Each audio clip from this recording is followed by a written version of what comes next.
Good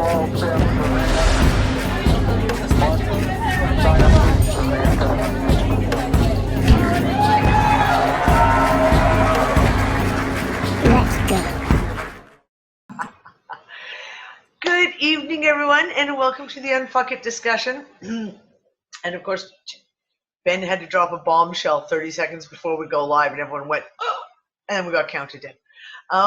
We'll get back to that, Ben. We'll get back to that. But I want to start off on something that has been like in my head really, really heavily. Now, I don't know about you guys, and I know that I really do sound like a fucking broken record when I say it's been a fucking strange week, and fucking shit is okay.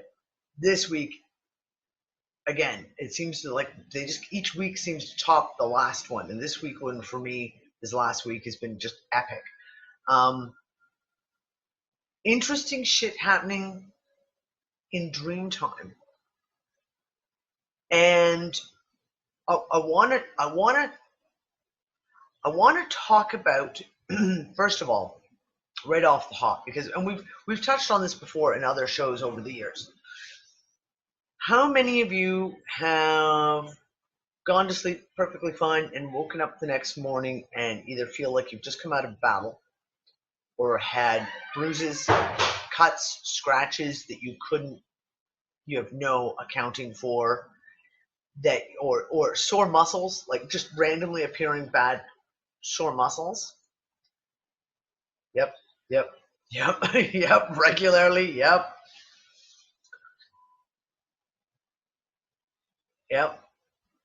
Okay, and it's been getting with all you guys. So I hope everyone's coming in saying yes. Okay. Are you finding like the rest of the fucking insanity that we are experiencing? Is this like coming more and more often? Like more often that you're finding this happening to you? Yes. Yeah. Okay, so I think I'll back up here and go back to 2 weekends ago. 2 weekends ago, we're out wandering around. I was walking around and realized that my left heel hurt. The bottom of the heel, do you know what I mean? Like as if I'd bruised it. It was strange. It was kind of just not bad enough to make you even limp, just enough that you're like, wow, that kind of fucking hurts. And I got home later and I was like, wow, I wonder what the hell I stepped on. I must have stepped on a rock, something. My foot hurts. So then I wake up the next day, which is Sunday, and I'm walking around, and now my heel on my left foot is completely fine. I mean, completely fine, as if nothing ever happened. But the outside edge of my right foot is really sore. And I was really busy. I just ignore it. Just don't do anything. Just fucking ignore it. So it got to be Monday night. I was still walking around. It still really fucking hurt. And I was like, okay, I better take a look at it. Because at this point, I haven't even looked at it to this point since Sunday morning. Monday night, I look at it. And sure enough, this part, it's all swollen here. It's swollen here. And I've got dimple swelling in the bottom. And I'm like, I broke my foot. It's just a small stress fracture, but it's most definitely got there's a cracked bone somewhere in there, and it still hurts. Like I'm still kind of wobbling around, and I have to be careful how I put my foot down. I'm joking with Ann, saying like, I haven't done anything to stress fracture my foot. Like seriously, I've not done anything that could have possibly caused this to happen. But 3 days after that, I get up in the morning, sit down in my chair, and I go to, you sit down and you cross your legs. And I kind of sit in a weird leg cross position, almost like a half lotus type thing. And the outside of my left leg, just above the knee, is fucking sore. I mean, like to the bone sore, like you have a bone bruise. And it still hurts a little bit. And I was just like, what the hell? I roll up my pant legs and look. And there's this slight bruising look. But we're like an area of my leg. It's like about this big. Really, really painful. It's like, what? Like I have not done anything to have hurt my leg. I wake up the next day, the whole back of my left tricep is like as if it's bruised from elbow to shoulder. The entire tricep feels like someone hit me with a 2x4. Still actually a little sore in a couple spots. And I'm joking. I'm joking with Anne, going, Anne, I have another bruise. And I'm sure Anne was just fucking laughing her ass off at me. It's like, each of these times, it's in the morning when you discover it, each of these times, there is no accident. You haven't bumped into anything. You haven't fallen. You haven't done anything. So this started us talking. Turn around the other day, and one of my daughters wakes up. Not the daughter that got stung by the bee. My other daughter wakes up, and her whole eye is swollen. All puffy. I'm like, what did you do to your eye? She's like, I don't know. I didn't do anything. It's fine. Does it hurt? I'm like, baby, your eye is swollen. And she's like, oh. And she starts yelling, oh, it does kind of feel weird. And it was just randomly all swollen, puffed out, as if she got hit in the eye. We've had multiple of these. Now, like I said, over time, over the years, I've definitely had episodes of this where I've woken up with massive bruises, and I mean like physical massive bruises on my body that there's no explanation for, or injuries, pulled muscles, etc. Again, there's no explanation for. But those have been like, kind of like once every few months, maybe even like once a year do you have a really good one like that. Now all of a sudden in the last 2 weeks, all of these ones are playing out. And of course I started talking to people, and I'm getting all these things, same kind of reports coming. People are like, I woke up and I had a big ass scratch down the side of my neck. Or people woke up, a friend of mine who's totally asleep posted on her Facebook wall last week that she woke up with a black eye. No idea how it happened. And she's like, look, you can see it. And you can see it's all kind of just ever so slightly green and yellow and bruised. Old looking though. Again, old looking bruises. Doesn't even look fresh, like it's just happened in the middle of the night and it's still all red. No, it looks old. So, really, Penny, you woke up with 2 swollen eyes. So, this is the thing. So I've got a bunch of people are talking about this stuff. Waking up, finding cuts and scratches, cuts and bruises when you wake up. Scratches on the neck, yeah. Really, Chris, I dreamed, let's just say I had facial surgery, and I woke up and my whole face was swollen and bruised. Wow. So, we've tossed these theories around, but I want to toss them around one more time. Because there's certain things that we can play off as being, we can say, well, certain things in our physical body, when we feel sick, or things come up like that, you can say, oh, it is frequency weapons being used. It's chemtrails. We got heavily sprayed with chemtrails for last week, and my sinuses are completely clogged up right now. But when you wake up with physical bruises on your body, when there's no explanation, and you're not the only one, there are multiple people waking up, you have to open the door and really, really take a look at this. So, yeah, Tracy, yes, the last 2 weeks have really ramped up noticeably, unbelievably so. So, open the door, throw it on the table. Bruises and injuries. What do you think? Yeah, Earl. A couple weeks back, I was looking in the mirror and I could see an old scar, like an old cut, right here. Oh, wait, I forgot to turn on my camera. I was just gonna say, you don't have your camera on, you can't say right here. Right here, it was like a scar on a slant, I'm like, where the heck did I get that from? I don't remember getting that, I had a big one, and we talked about it. I actually talked about it on one of the One People shows. So this would have been in 2015, 2015 or early 2016. Same thing, you get up, you whatever, you're looking in the mirror, brushing your teeth, whatever, and I went, what the hell? I have a dent in my forehead. And I still have the dent. I have a dent in the bone of my forehead right here. And in the right, certain light, you can actually see this dent, and it's about that long. And I called Lisa up. I went, Lisa, I got a fucking dent in my forehead. This just randomly appeared. I took a picture of it, and you can see the picture. You can see the dent. Never had a dent in my forehead before. Just randomly appeared. No bruising, no soreness, no fucking nothing. Just a dent in my forehead. Like right now, I have that like weird crevice thing in the middle of my forehead, which I've never had before up to like several months back. You know, and it's like, okay.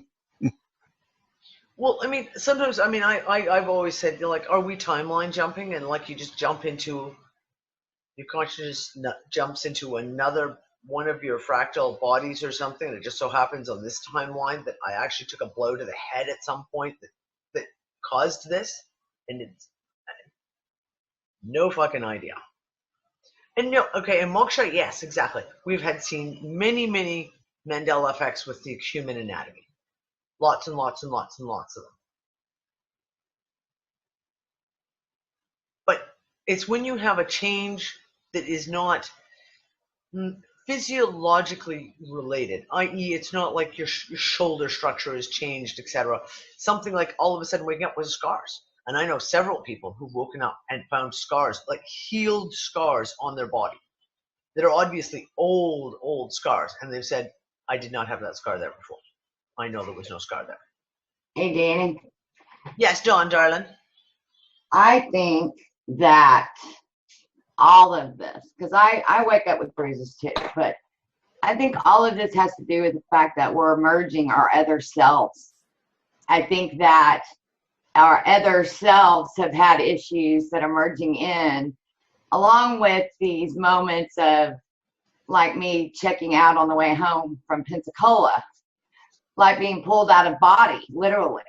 I think something big is happening here, and I think it's affecting all of these things. So maybe the other you had a scar, and if they closed out that timeline and merged it into here, then you're going to have a scar. Yep. That's definitely one of the theories that I've thrown out multiple times.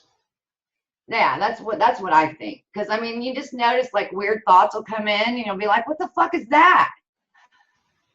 You know, what is that? Where did that come from?" So hold on, Dawn. So Ben, Dawn had one of your episodes. You talked about which ones? I was going to say, D. It's your energetic self merging with yourself after smashing its head into the wall a few times. So then. Yeah. You stupid idiot. You stupid idiot. I'm not going to say you're wrong. Or you took up headbanging for rock music, you know. Yeah, that's right. That's all me. Dawn said she checked out on that ride back from Pensacola.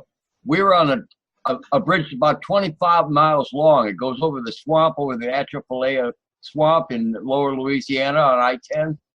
She called me on the cell phone. There was like 2 miles to go. She says, "Where's that bridge?" I said, "What bridge?" She said, "The big bridge." I said, "We've been on it for the last 20 to 23 miles. She says, "No, the big bridge." I said, "Well, there's one in Lake Charles, which was probably another 80 miles away." She said, I don't have enough gas to get there. I said, "Dawn." Anyway, yeah, she checked out all right, probably for about 20 miles on the interstate. Yep. Yeah, Dawn and I had this conversation the other morning. She told me all about it. I was like, "Oh, you had a Ben moment. You missed that." Well, I did a smaller version, but hers, I'll not speak of that one, but she did. That was a good one. I got to tell you, it caught me off guard.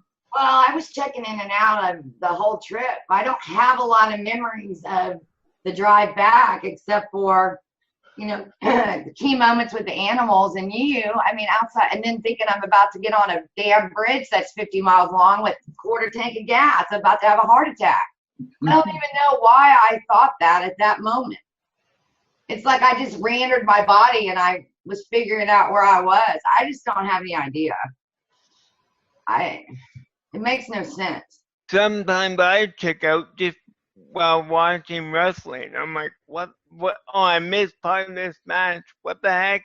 Who won? I don't know. Yep. Well, one of the other theories that I've thrown on the table, and this is it, and I've told the story before. It was a really clear moment for me when all of a sudden this kind of coagulated together, so to speak. And that was having a very, very powerful dream.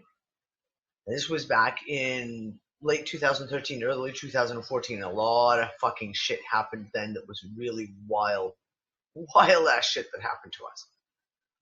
And I'd had a very, very powerful lucid dream, which to this day I can still remember every single particle of. And in the dream, I was being attacked. And I woke up the next morning and I had really badly pulled muscles in strange places, like in my arm, but the muscles were pulled into places that you don't usually get pulled muscles in if you're just doing daily normal activities. And later on in the day, I remembered a motion I had made in a dream when I was trying to protect myself. And I repeated the motion, like physically went, holy shit. And I kind of repeated the motion and went, oh my God, that's why the muscles hurt. Because the motion I'd made in the dream, which was very, very sudden and using all your strength, right? Literally had pulled all the muscles. And that muscle, I could barely use my arm for a couple of days afterwards. It was so fucking sore. And that's when I started going, okay, are these battles that we're having in dream time, are they real? Like, are we literally, sometimes in dream times when you have those moments that are so fucking clear, are those dreams actually real and you are seeing yourself on some other reality, some other plane of existence, some other dimension, some other timeline, God only knows, insert idea here, actually having those battles. And they're so powerful that when you come back, you are literally bringing the manifestation, if you will, of the injuries you sustained over there back with you. Kind of like in the Matrix, when Neo jumps off the building and falls flat on his face, and he comes back and he's got the bloody nose.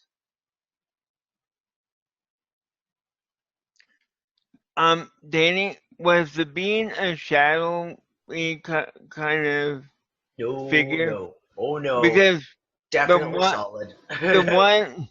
the one that I had, it was like I was dreaming of being in my bedroom, and this being comes into my room and starts attacking me, and I am like, okay, you son of a bitch, I ain't gonna let you win.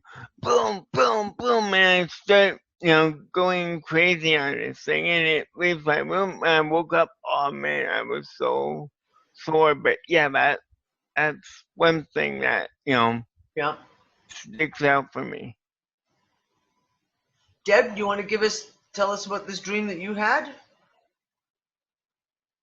Okay. The ones I had before was I was in a desert area, kind of like a Grand Canyon type place, which I've never been to, and I detest deserts. And the ground would suddenly disappear under my feet, or just under my heels, where I'd just been save myself, from falling and stuff. And it kept happening over and over again. This last weekend, it took a new twist. The ground's disappearing. I'm grabbing on, and there's like water way down there or things like that. And then all of a sudden, someone started trying to pull me down. And it took the form of a grandfather who was the sweetest, dearest man, died many, many decades ago. I mean, like 3 or 4. I was a teenager when he died, and took that form and was trying to pull me down.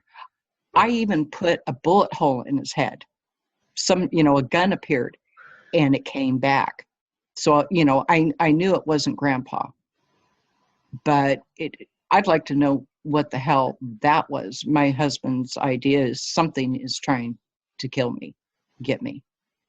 You know, Well, something is going after me. But why the ground disappearing like that? You know what I mean?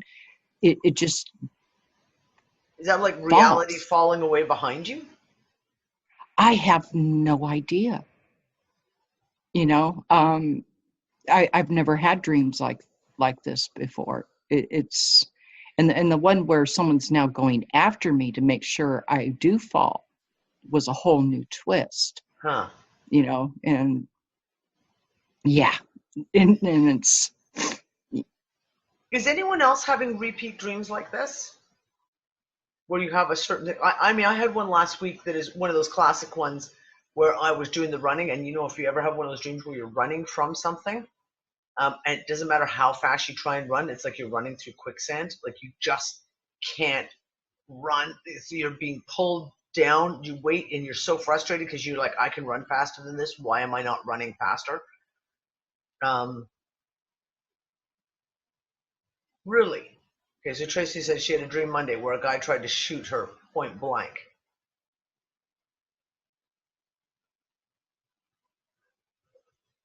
Huh. See, I had a dream like that early on in my whole Mandela effect journey, where I would be in another reality and someone would be like shooting at me. One was where I was in a vehicle and I got hit by another vehicle, and yeah, so I've had those before. But with the room, okay, with the floor disappearing, it kind of reminds me of Lucy. Do you remember that scene where she's in the room with the doctors, and all of a sudden the room just disappears? breaks apart Yeah, and disappears. yeah. Yeah, that was an interesting scene. That's what made me think about the ground disappearing. Well, I always say that in dream time, and this is just my personal opinion, God only knows, it's just my personal opinion, that our dreams put things into a perspective that we can understand, at least on some level, i.e.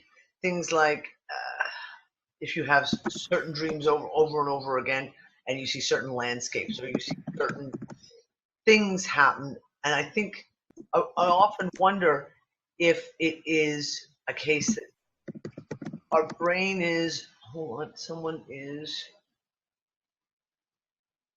typing, I don't know who that was. Our brain puts a picture, it's kind of like that whole thing we talk about where the First Nations people, when they saw the ships on the horizon, they didn't see the ships because it was such an alien concept to them that their minds could not comprehend the magnitude of what they were seeing. In the same way, I wonder that if our dreams, we have certain things that play out, like, for example, you're running through a house, you're running through a house, you're running through a house. It doesn't necessarily mean that that's what you're doing, but what is that analogy meaning? Yeah, so like Deb, like your program is falling away, or is it even to the point of, like the Matrix program itself is literally crumbling away and you're stepping forward, you're outrunning it, the lead edge, and it's falling away behind you. And people, there's been a few in the UnFuckers room just recently talking about people and or pets appearing in their dreams that are dead and doing things that are just not what those people would do, not what that pet would do, doing things that are really, really strange, whether it's attacking them or trying to convince them to do something that is harmful. Penny, I asked that question too. What if we are simulating our own augmented reality to train? Okay. And you get it, and I do get that. But there's something, because I've asked that question myself. Are we in a training program? Or that sleep time, dream time, almost like you going into the training program, the loading matrix of the training program type aspect of it, where you're learning. I don't know. The one thing I can say about this, though, Deb, and I talked about this, I think, just recently. I had a series of dreams that kept playing out from 2013 into about mid-2014. And the dream was always the same basic storyline, except that every time it would play out slightly differently. And basically it was like an attack dream, where it would be me, sometimes it would be me with others, and the first time it'll be like, say, for a group of policemen, and then the next time it would be like the military, and each time the opposing force, if you will, would get bigger and badder, more armaments, heavily armored. It would get to the point of crazy. One of the last ones that I saw, it was like literally, it was like military. There were fucking dragons there. They had fucking laser cannons, the whole bit. Always played out the same way. It was like it was a standoff, right? Of like one side against the other. And the last time it happened, when it started playing out, I literally looked at it and I just was like, are you fucking kidding me? We're going to do this fucking dance again? No. I am not fucking playing this game. I refuse. Fuck off. And I turned and walked away. And I never had that dream again. So yeah. Now, Penny, is that a training dream? Or is that a representation of something that is incoming, something external that is incoming, that is trying to get through, almost like trying to get through your personal firewall, if you will? And I think a lot of us, I know a lot of people I've spoken to have had dreams of similar nature, where it's like trying to push the boundaries of how far they can go to get to you, or get to whatever you're protecting, for example. Or yeah, is it all of the above? Or is it the control system that we're under that's trying to keep control, but we are fighting back from the control? And that's exactly what I'm talking about, Earl. Yep. Hence, this is why things are changing in reality. Because we are making the changes because we are fighting back. Yeah, and that's exactly it. Like I say, regardless of what you want to call it, the AI control structure, or it is the cabal's fucking black magic doohickey, or it's some interdimensional being, whatever, regardless, it's a them. Is it a them trying to get us, trying to influence us? And like I said, I've had these type of dreams kind of come in series for me. And I haven't had one of these dreams in probably a year. And in the last month, I've had about 4 of them now, where either they're the chase dreams. I had the one I talked about, I think, on the show, where I was trying to escape from the house, or the very large building, and cut across the field. The one I had recently that was a chase dream, where I just couldn't run fast enough. And the difference in that one was that not only was I being chased by people, I knew there was a storm coming. And I had to get to safety, like get across this expanse, this field, this barren area, and get to safety before the storm hit.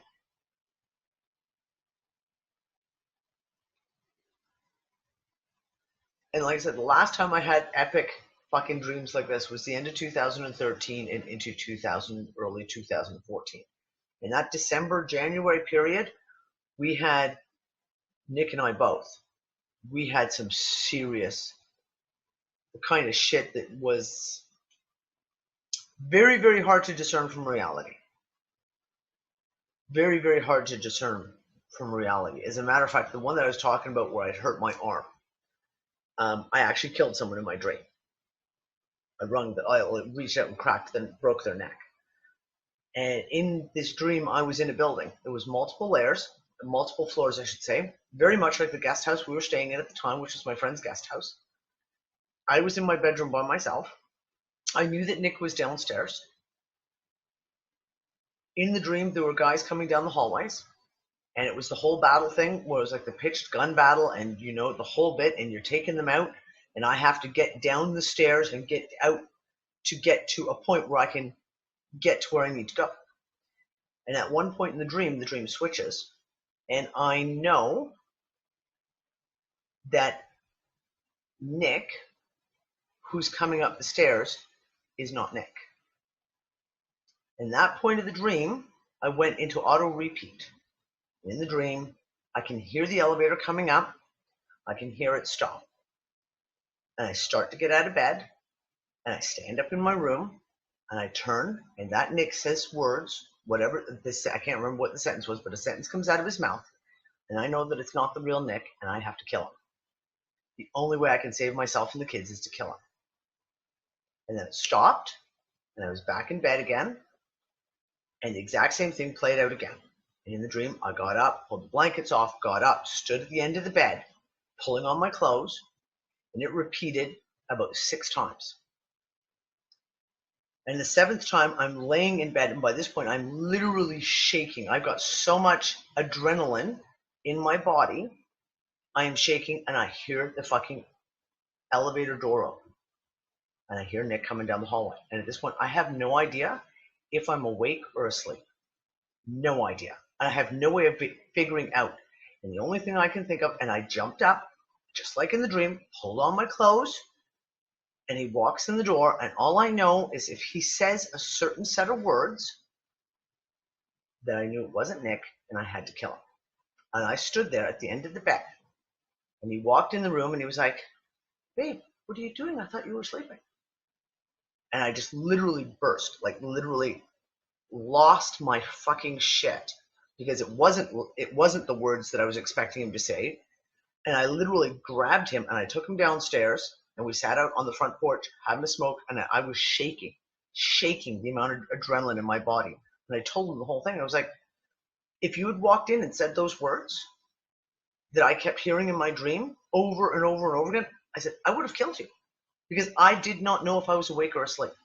At that point, I could not discern between dream and reality at all. And I couldn't sleep for the rest of that night. Like, I could not sleep. I sat up in bed because I was actually afraid to go to sleep. Because if I went back there, I was afraid I would not be able to discern between dream and reality. I haven't had dreams like that in years. And now all of a sudden in the last 2 months, these kind of dreams are coming back up again where they're that fucking real. Yeah, Penny, and I used to know what the words were. They used to know exactly what the sentence was that he says.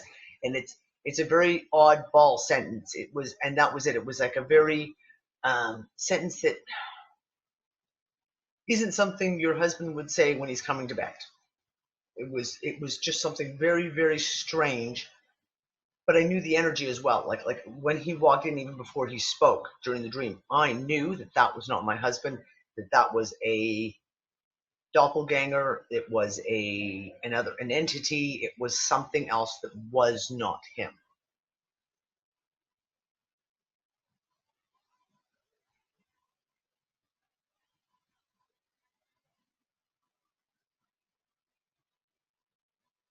Yep. Who's got all you the chat? If any of you guys want to come out and talk about some of these, like you guys are typing them all in, and holy shit, I don't even know where to even begin.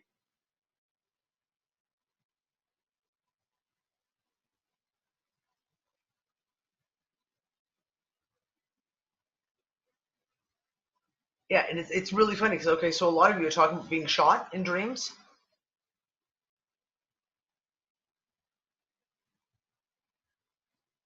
Hey, can you hear me? Yeah, kind of, Penny. Okay. Sorry. I've noticed the past week the phlegm is really bad. Even my daughter called and we could hardly talk. So this is something I've noticed. But last night, I said in the chat, I always have people around me. And I hardly have a dream where I'm alone. But last night, I walk into this room and it's set up for like a meeting, some type of meeting, maybe town meeting or something like that. And I'm going around socializing with everyone, just kind of like, hi, how are you doing? Doing the kind of superficial handshakes, things like that, right? as I'm walking out of the room to go outside, which was kind of odd because the building just had like a cutaway, almost like in a game, you know, where you can just walk from a room into the outdoor. But on the table, and I don't know why this sticks with me, there was a newborn baby laying on the table that was, oh my God, beautiful. But this baby was white and blue. It was not a normal color. And the swaddle it was wrapped in was white and blue, just like the features on the face.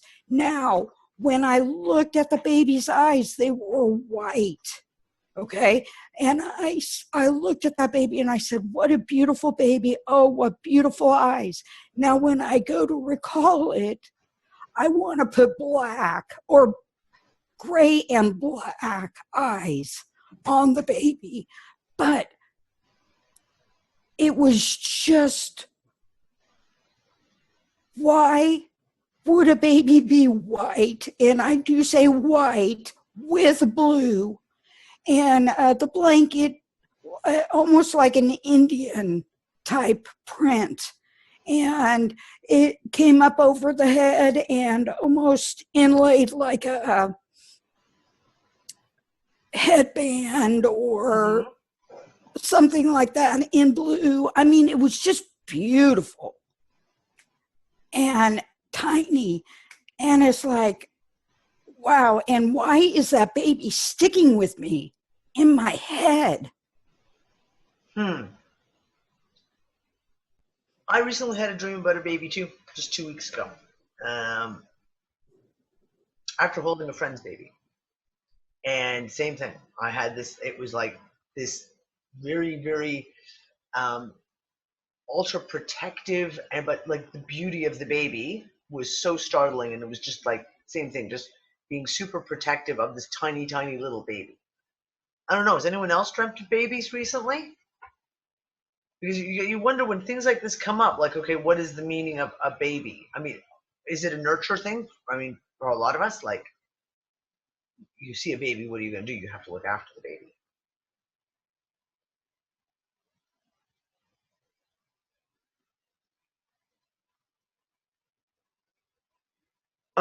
For me, a while back, like, I had like a dream where I had like 2 kids. Like, they're 2 kids. I know that they're my kids. And, you know, it was a boy and girl. The boy was older, the girl was younger. But the woman I turned to, I could not see her face, but I know that, you know, I knew her. You know what I mean? So it was one of those things. So, yeah. I don't know. We have, Dawn, you made an interesting comment up here, and you said, in the astral, you can't move or run fast. Now, I've heard that before.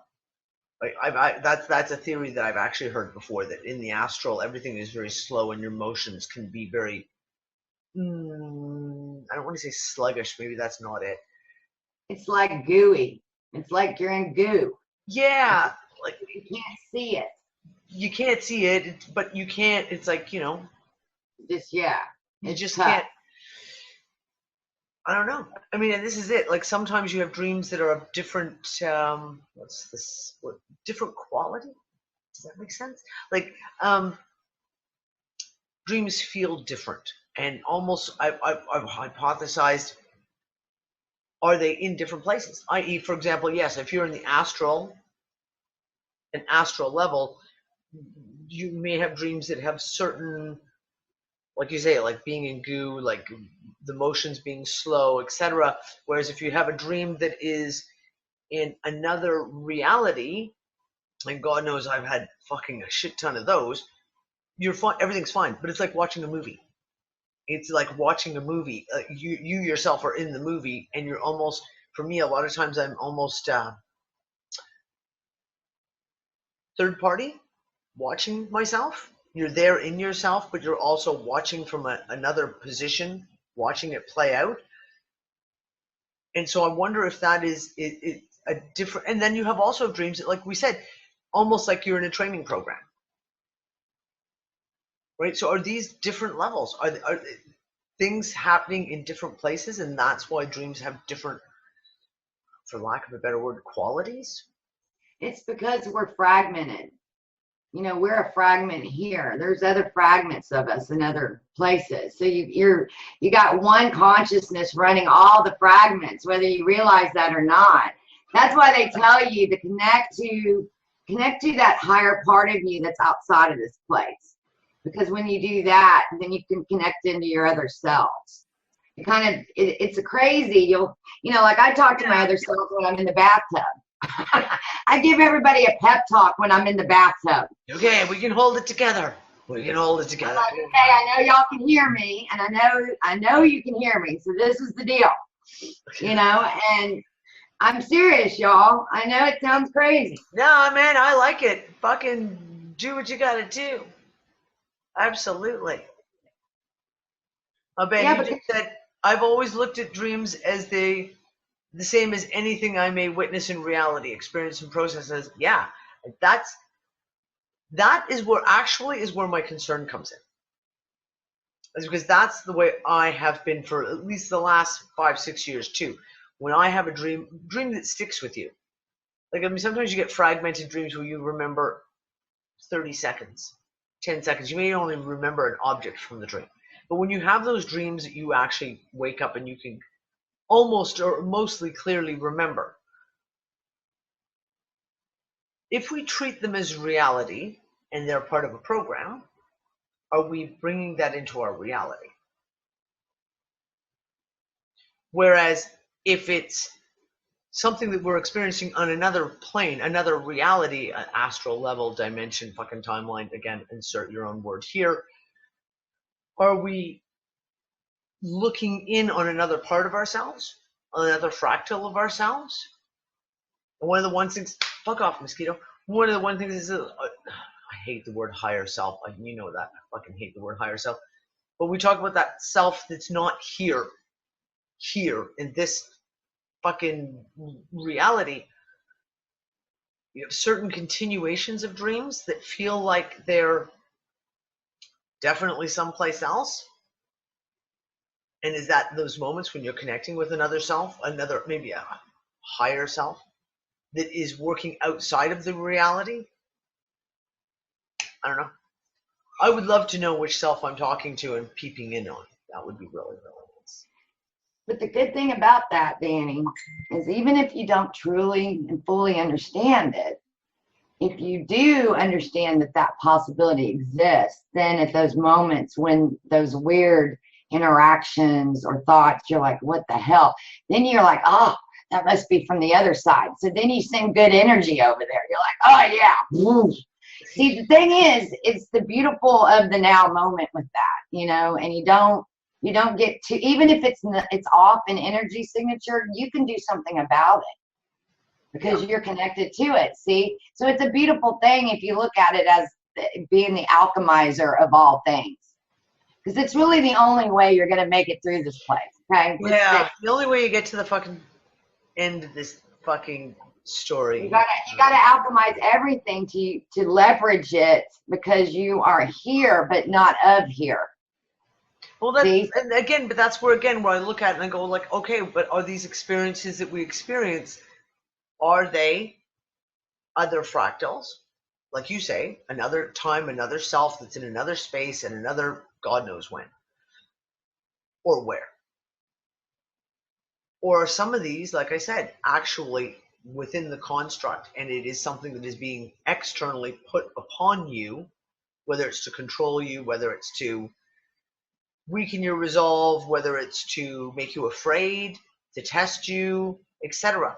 These are the questions that I have. And can we, like I said, can we somehow through context define?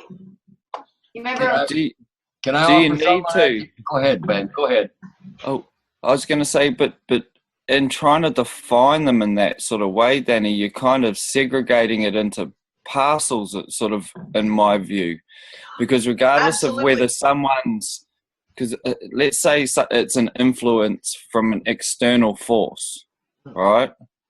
And by that I mean MK Ultra kind of stuff. Yeah. Or whether it's just from watching too much TV, or whether it is from your higher self, they're all like a presentation, right? It's like it brings to mind what I've been told recently, which is like when you go through initiation, the mums used to cry not because they were afraid, but they were worried that they hadn't taught their child not to fear.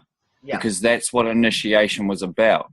When you went through initiation, you would be presented with things, situations, beings, entities that may, in our eyes, be deemed scary. But if you were to freak out, that was taken as an insult. And you'd be bopped on the head. And you get bopped on the head. So the thing is for me, first and foremost, like I say, like it's literally been like the Matrix. Those are all those, you know, I need to download a helicopter pilot simulation. Because first and foremost, even from a child, it's like the scariest, like that's when I had the scariest dreams. You know, the goblins under the bed, the witches, all that kind of stuff. And even back then, I always took it as like, right, nothing can hurt me. Yes. And so therefore, and it's funny because Zeke asked me this. He's like, what, Dad, are you scared of anything? And I was like, oh, fuck yeah. Very. But I know that nothing can hurt me. So, and I don't mean that in the essence, you know, physically or mentally or emotionally, like, those are all just experiences, and that's where everything gets broken back down to. So you've got to wait for the moment. So when that thing presents itself, whether it's an entity or an experience, you're not judging it by the past experiences because it's being presented now, which wasn't then. So to split them all up, you know, this is when we talk in fucking conversations like this, in our language is fucked up and limited. This is the problem, and it's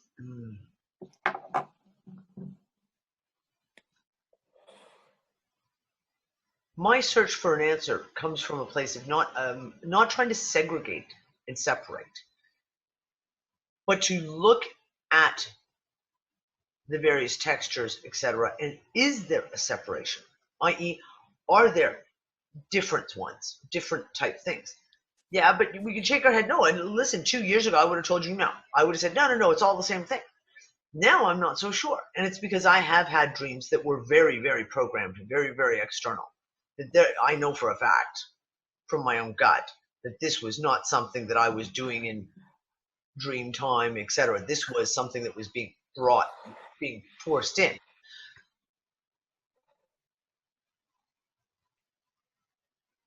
So then the discernment would be, how do you deal with something like that, right? Exactly. And I mean, my whole thing is when I literally now, I consciously can do it.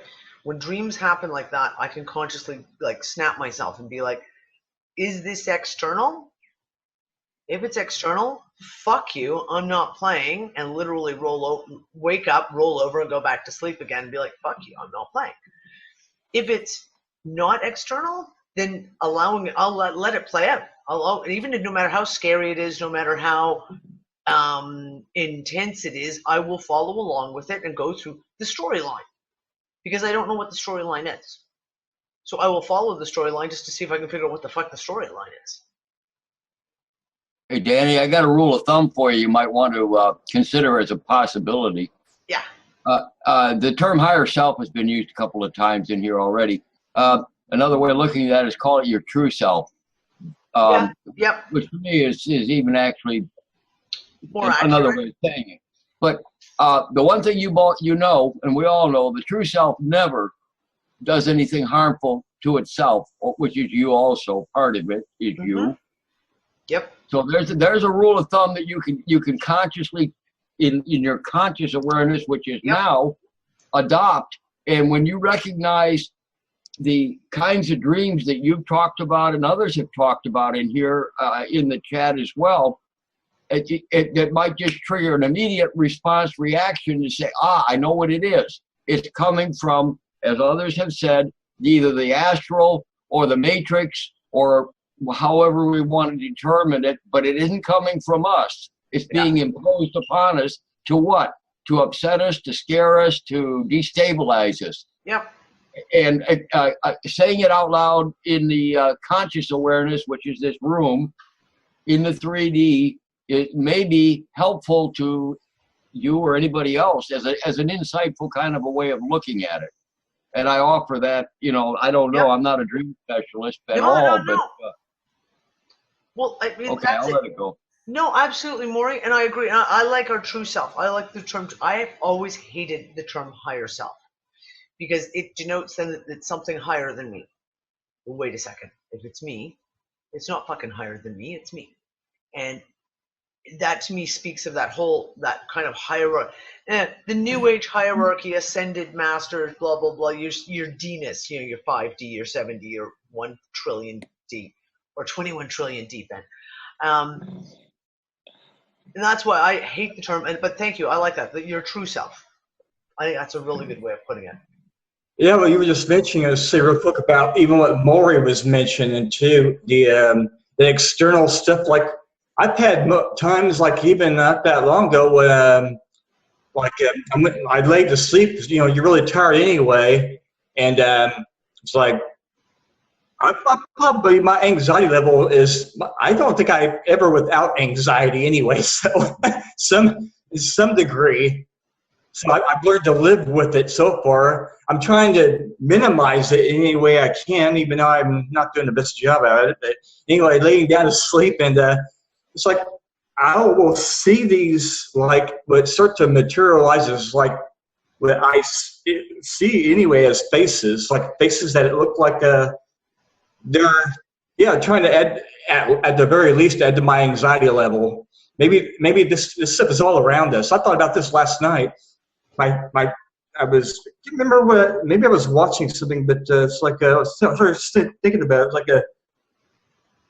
all the possible invisible life forms or whatever is around us constantly. Yep. I started thinking about that. I'm like, shit, it's like, for all I know, that's what we're seeing when we lay to sleep. Some of these faces, it's some external thing. It's trying to just bombard you, but it doesn't happen that often, but it does. At times, yeah. I see faces too all the time. Like when I'm sleeping, I'll see random faces appear, and sometimes you get like almost like a slideshow of faces, and you're just like, okay, who are these people, and am I supposed to do something about this? Seriously. But they are. I wonder if some of the faces you're seeing is like some of them seem to don't look even. It's not like this. What we're seeing, obviously, it's more like it's mostly to me like a silhouette-ish, outline-ish, and like the faces like mostly. A lot of it, it's not clear, in other words. It's just, it's like I'm watching some fucked up movie with ghostly images right in my face. Okay, so this comes into the next piece I wanted to talk about with dreams. Well, not dreams, sorry. Reality. And we'll get back to the white room thing as well. Someone remind me to get back to the white room thing in dreams. So we've talked about the shadows. The shadow people, as we call them in our house, the shadow people. Nick sees the shadows all the time, like continuously all the time, and he's actually perfected being able to look at them without turning his head, because you see them always in your peripheral vision, and if you turn and look at them, they're gone, or if you turn your head, they're gone. So Nick has actually gotten really, really good at being able to put his focus here and yet look at them out of his peripheral vision at the same time. Nick sees them all the time, and it sees them everywhere. And it has ramped up. Over the last few years, it's gotten to the point of just ridiculous proportions. Quinlan sees them.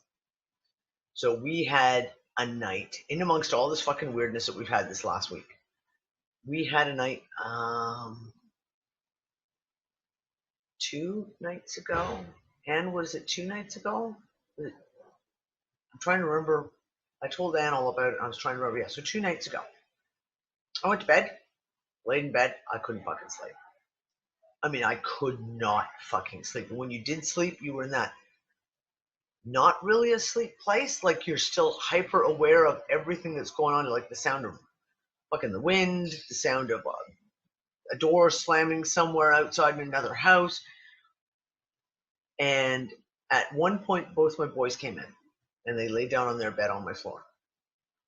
And I was saying, are you guys okay? You got what you need? Do you need an extra blanket? Blah, blah, blah. No. And then I woke up with Kale crying. Not crying, but kind of whimpering. And I said to him, Kale, did you have a bad dream? Are you okay? He didn't really respond. And then I kind of did that drift off thing. And then Logan woke me up and said, Mommy, Dad, Kale had a bad dream. So I got up, went and laid with Kale for a half an hour, got him sorted out and settled down, got back into bed, and I did not go back to sleep. And I could hear the boys talking very, very quietly. I was like, boys, you've got to stop talking. Come on, go to sleep. Nick was tossing and turning. Finally, at some point, and I have no idea what time it was, but at some point, and I must have thought it was at least close to Nick getting up, the boys were still talking. I was like, okay, boys, if you're awake, just go out into the living room quietly and just go play on your tablets for a little while. What I didn't know, that was 4 o'clock in the morning. They couldn't sleep. They never went back to sleep for the rest of the night. Nick got up the next morning. He didn't sleep. He said, I didn't sleep all night. Quinlan had gone to work. She came home from work and she just looked terrible. I was like, what's wrong? She was like, I didn't sleep last night. I swear I didn't sleep even for 5 minutes last night. I laid there and I couldn't fucking sleep. The boys were up all night since 4 o'clock in the morning. Nick got up and they're both on the couch, sitting there quietly, playing their tablets, talking quietly.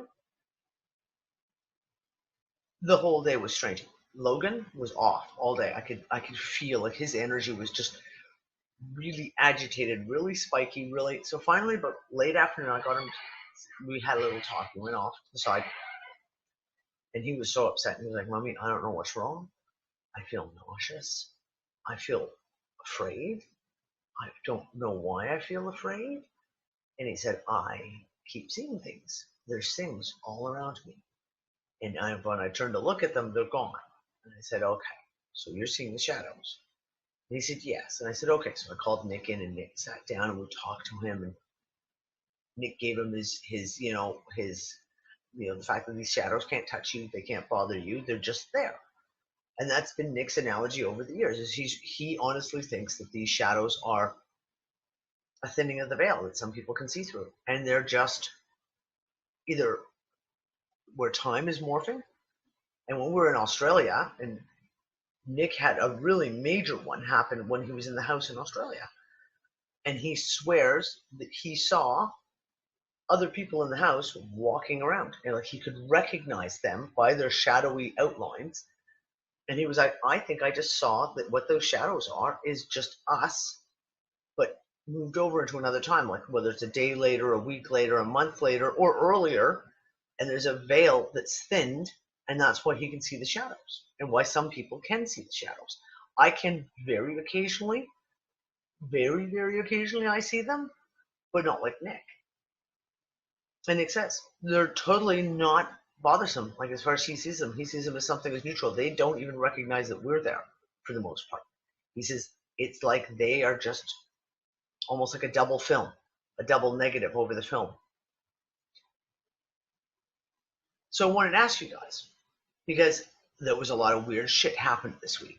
And I was reading in the UnFuckers group, and there was a lot of people who had wild fucking experiences this week.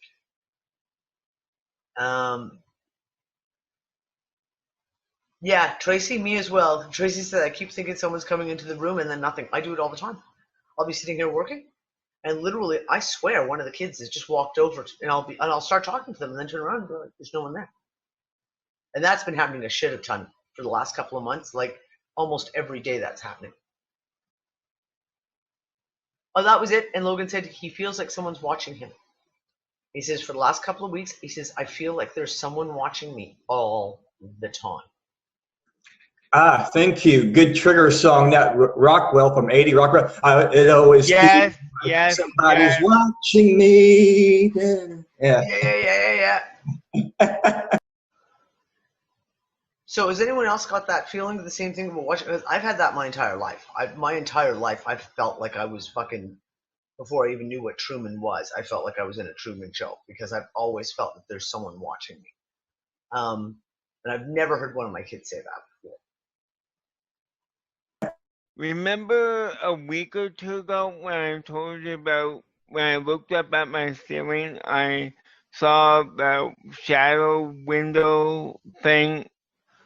That was new, but I have seen shadow people before. Like one time, like just like running through the wall of the living room all the way to playing directions to my bedroom. Like, yeah, that was weird. I'm like, hey, where are you going? Like, you know, hoping I would stop and, talk or whatever, But yeah, I've felt like people or someone been watching me. I've heard voices that weren't there, So yeah.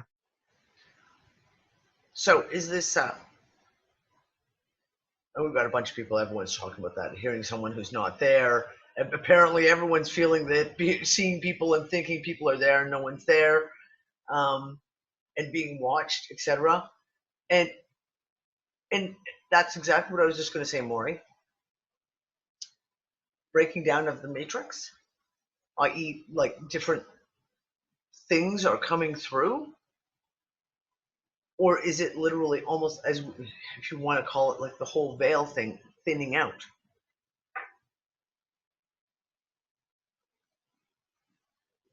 Because this has been strange. Because, for example, like I said, my entire life I've had that feeling that I've been watched.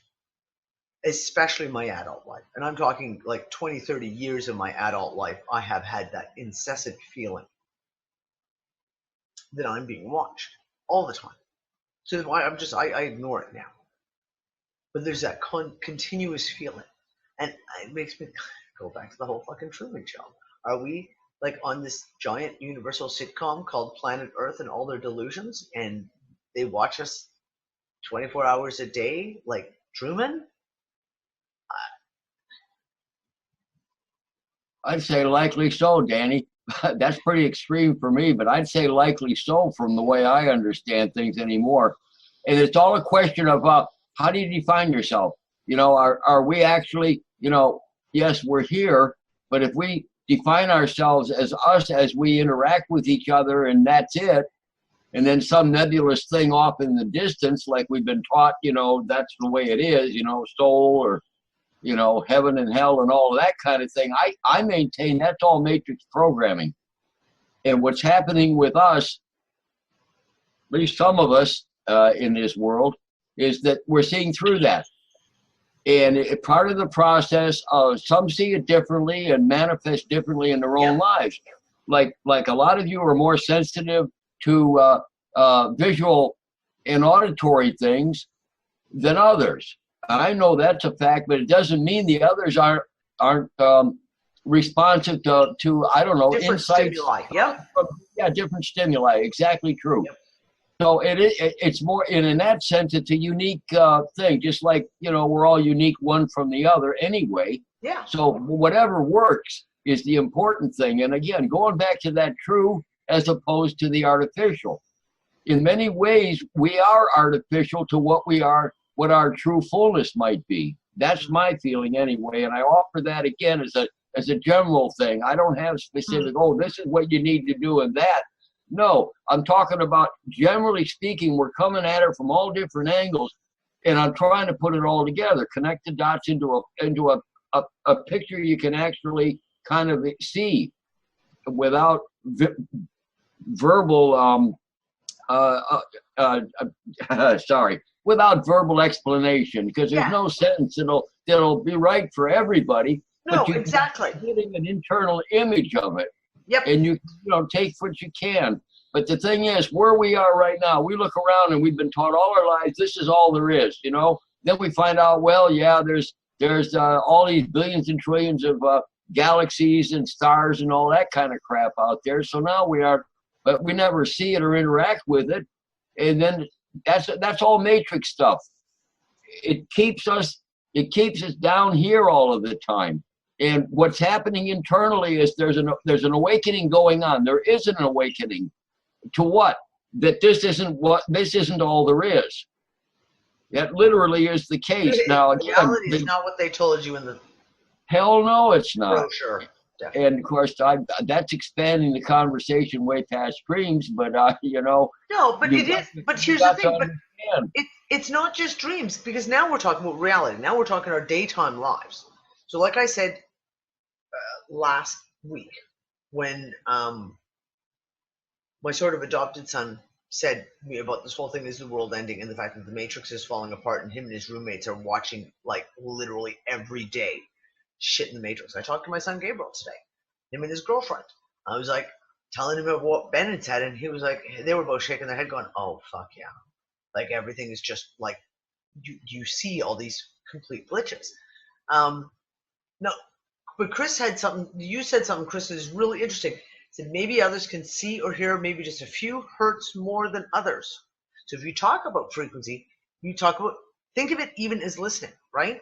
So Nick has worked in heavy construction his whole life. He has blown certain levels of his hearing because of working around heavy equipment. He cannot hear in certain, I guess, hertz, you'd say.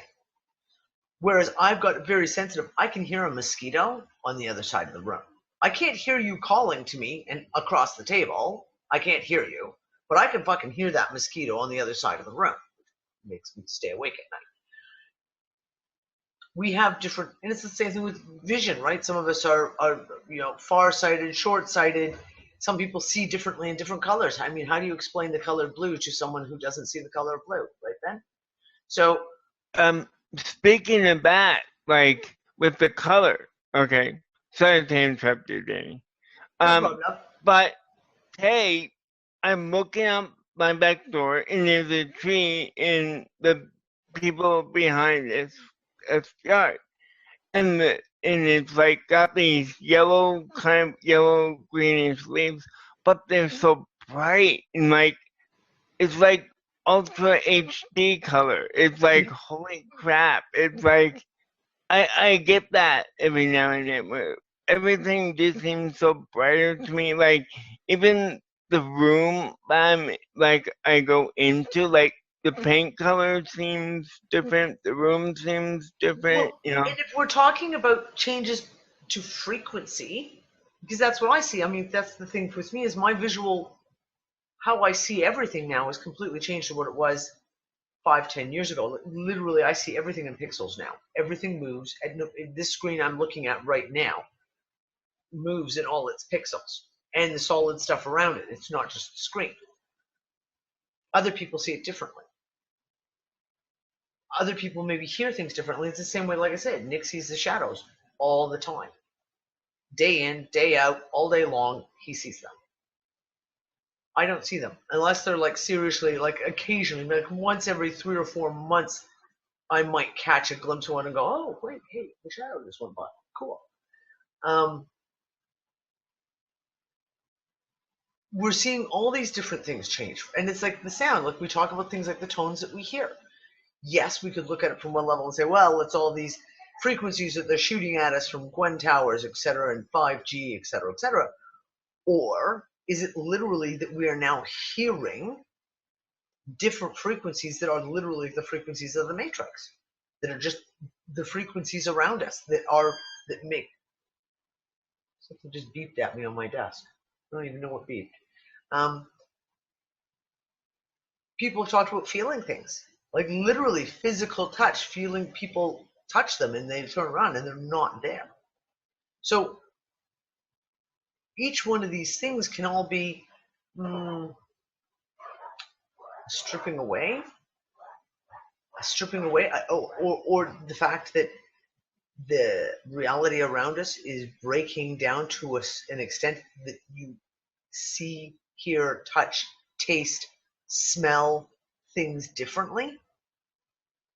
But you're just saying there too about that part you're saying. This is making me think of like, since my younger sister had like passed on like in 2006, and some of the things I've heard that happened with that, like my brother had said like way back that like him and his wife were out on their front porch having coffee, and they both hear, well, my brother's like, yeah, we hear this voice sounded kind of distant, but he said like this little voice said like coffee, because they were drinking coffee out on the front porch, and my brother like said he heard it in his left ear, and he asked his wife like, did you hear that? She says, yeah. It's like the little voice sounded like coffee, because she loved coffee. Yeah. So I'm thinking that what I was thinking recently was to me it's probably just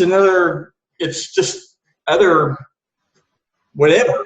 From here, it's something else existing over there. The so-called thing, for all I know, this so-called, use the word heaven, is like a waiting room. So for all I know, this is huge waiting room. Maybe it's different waiting rooms. I don't know. I'm just throwing this out. And some people are in a different waiting room than others. I don't know. And could that waiting room be according to your belief structure? I.e., some people end up in heaven in a waiting room that's kind of like heaven because that's what they completely are programmed to believe, and someone else wakes up in a waiting room that's like, I don't know, Valhalla. Hey, Danny. Yes, Penny. What if, okay, bear with me because this concept is kind of, wow. Okay, you notice how separated people feel now? Now, when we were all together, we created this like grid because each person was its own node, right? And when we came together, we all could communicate, right? Now, the separation happened, and they purposely separated us because we can't be in a big group because we change reality when we're in a big group. Okay, so the separation happened, and one of the biggest tools that they had on hand was Facebook. And you notice how all the negative, all the separation things happened, right? Anybody talking positive, all of a sudden there was a shield or something else to come in and break it up, right? Yeah. Okay, now, what if the seclusion, us being in seclusion, is our energy is it's hard to describe.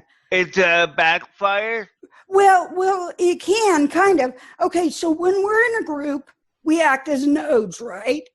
This person is like connecting to this person, that person. It's a huge connection, right?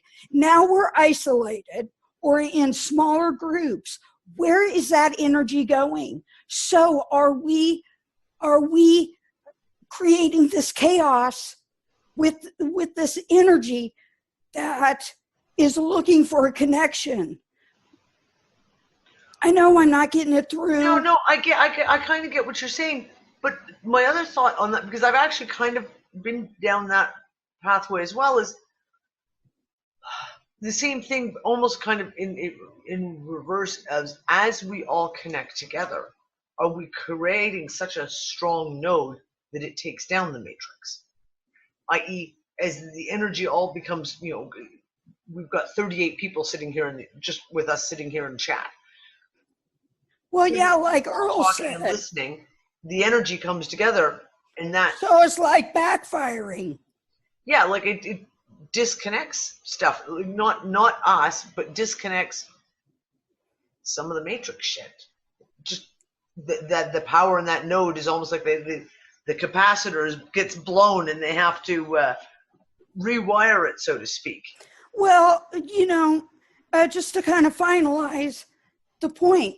Okay, so like if you're a real creative person, right, and you used to be in a group, right, you were pitching ideas off of each other, and that creativity had somewhere to go, right? And you guys could build physical things from that creativity. But now that we're isolated, we're by ourselves, right? Where's that creativity energy going? Are we now manifesting, but we don't know it? So we have to understand it. And is that where the peripheral vision, all this stuff is coming in, is because of that type of energy, you know? Well, okay, I got a question just on the whole creative thing. Sideline question. Are anyone feeling the urge to create right now? Whether it's to paint, to draw, to doodle, to make something out of clay, to make a piece of jewelry, to do something crazy with your hair, something creative. I am. Necklace, but that was it. Because I've had this really, really huge push for like, especially the last 2 weeks. It's just been like, desperately want to create. I literally went on a baking spree yesterday because I wanted to make jewelry. I wanted to do something, and I know my eyes have been kind of really bad lately. So doing fine work that I normally love to do, like needle, sewing, stuff like that, I'm just not really good at it anymore. And I literally got up because I was like, this desk cannot be here anymore. And I went to the kitchen and I went on a fucking baking spree. I have a whole kitchen counter full of baked goods. If anyone wants cupcakes or banana nut loaf or granola bars, come on over. I have literally a pack. And it was an outlet. I needed to create. And if creating was at that point in time, I was like, okay, got lots of ripe bananas, right? We're gonna bake. Let's go. Let's just bake, because it was at least a creative outlet for the moment. But I've felt this huge pull that just wants to be able to create, and I just have not been able to find the thing that will satisfy that. Does that make sense? Yes. Like drawing a picture just doesn't satisfy it for me right now. I was doing face painting the other day. Just doesn't satisfy the urge to create that I have.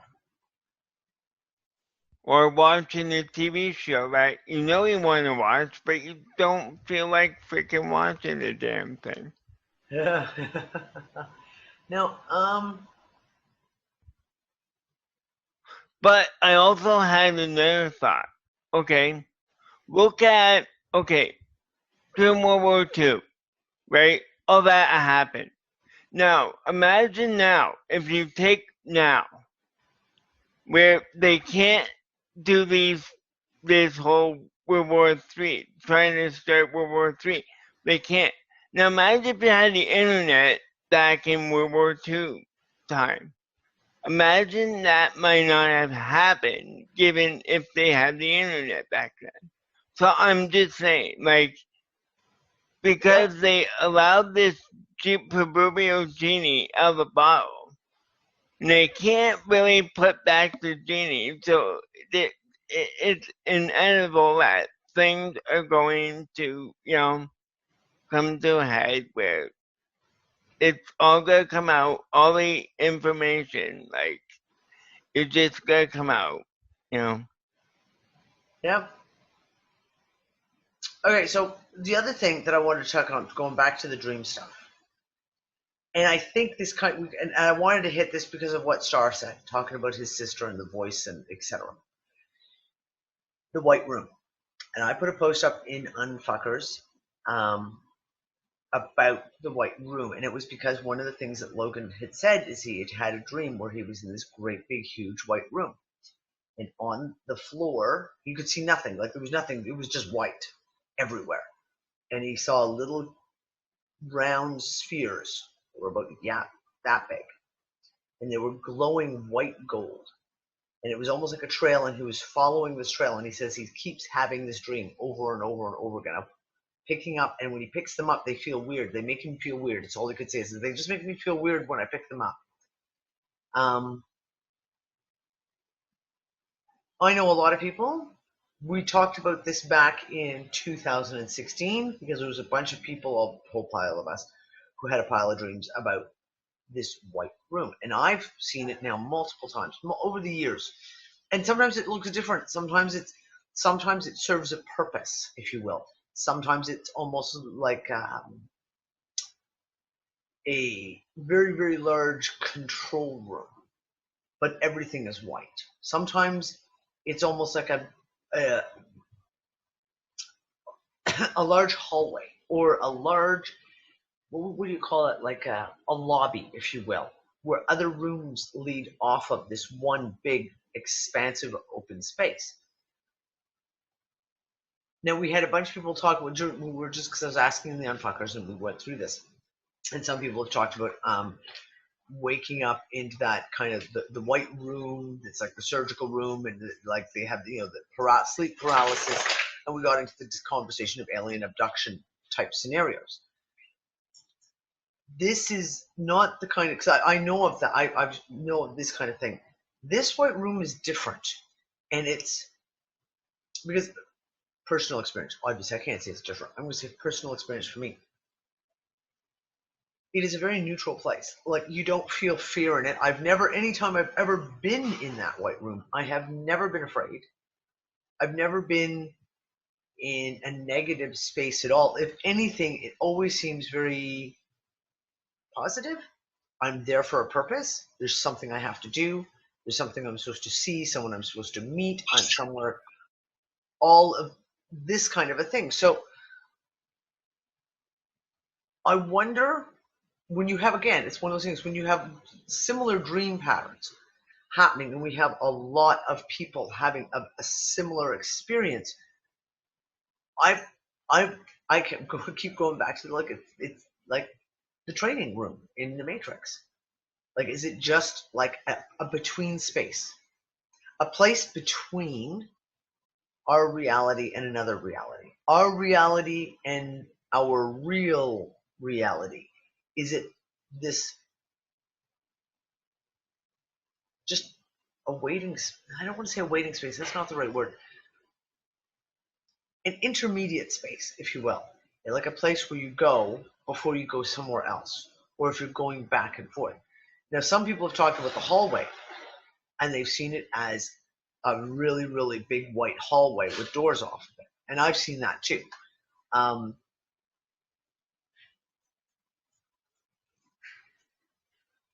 I know a lot of people have had that experience. I'm just wondering what you guys' take is on that. Well, I have not seen black curtains in the room, but but I have seen the hallway. Sometimes I've seen the room, but yeah. But it's been positive. Like, I've never felt in danger, or Yeah. And hold on, someone. The chat's going so fast, I'm having a hard time catching up with it again. A blank canvas. Yeah, okay. And Maury, you just said that it makes you think of visualizing of stepping out of the programming. That's kind of what I'm getting at when I say it's an intermediate room, almost as if it's a place where you go at certain times. And like I said, I always feel that this room is the same room. Whenever I go there, I always feel it's the same room. I always recognize, oh, I'm back in the white room again. It changes every time. Every time sometimes it's bigger, sometimes it's smaller, sometimes it's more like a hallway. But I like that idea of almost like a place between the programming. Maybe where we're going from one to the other. It's not a forewarning, it's a foretelling that you're actually picking up on in a visual sense in your dream state. And I would say that's coming from your true self, not your the Matrix. And that's why Earl said it, others have said it as well. You always seem to feel safe there. Yeah. Never threatened. Nope. That's a good indicator. Never felt. Yep. And that's exact. And that's the indicator. Maury, exactly what I mean. When you go into a lot of these, the dream spaces that we go through and the dream sequences that we've talked about, there's a fear factor sometimes. And sometimes the fear factor is like you say, it's very certainly external. You know that it's coming from a very external place. But you have certain things that you feel in certain places. And like I say, I had a funny conversation with Anne Callahan, and one of the other dream sequences I see quite a lot is being in a large room, a large meeting room. And you're there with lots of other people, and there's someone in front giving a report, giving a synopsis, bringing everyone up to date on the latest happenings type shit. And for fucking years, I've seen that fucking room. And it's really interesting because Anne and I had the same experience. This was about a month ago, Anne, maybe 2 months ago, where within the days of each other, and I think, Fred, I think you would the same thing. I think you'd had a dream in that area as well. Within about a week of each other, we all had a dream of being in the room, in the report room, in the meeting room type thing. And this time, the overall feeling, instead of that feeling of like listening attentively, like, oh, that's interesting, was absolute frustration and aggravation. Complete frustration and aggravation of like, what the fuck is your problem? Why the fuck are we here again? Why the hell are we still doing this shit? And that was the first time. That was a couple of months ago, I think. That was a couple of months ago.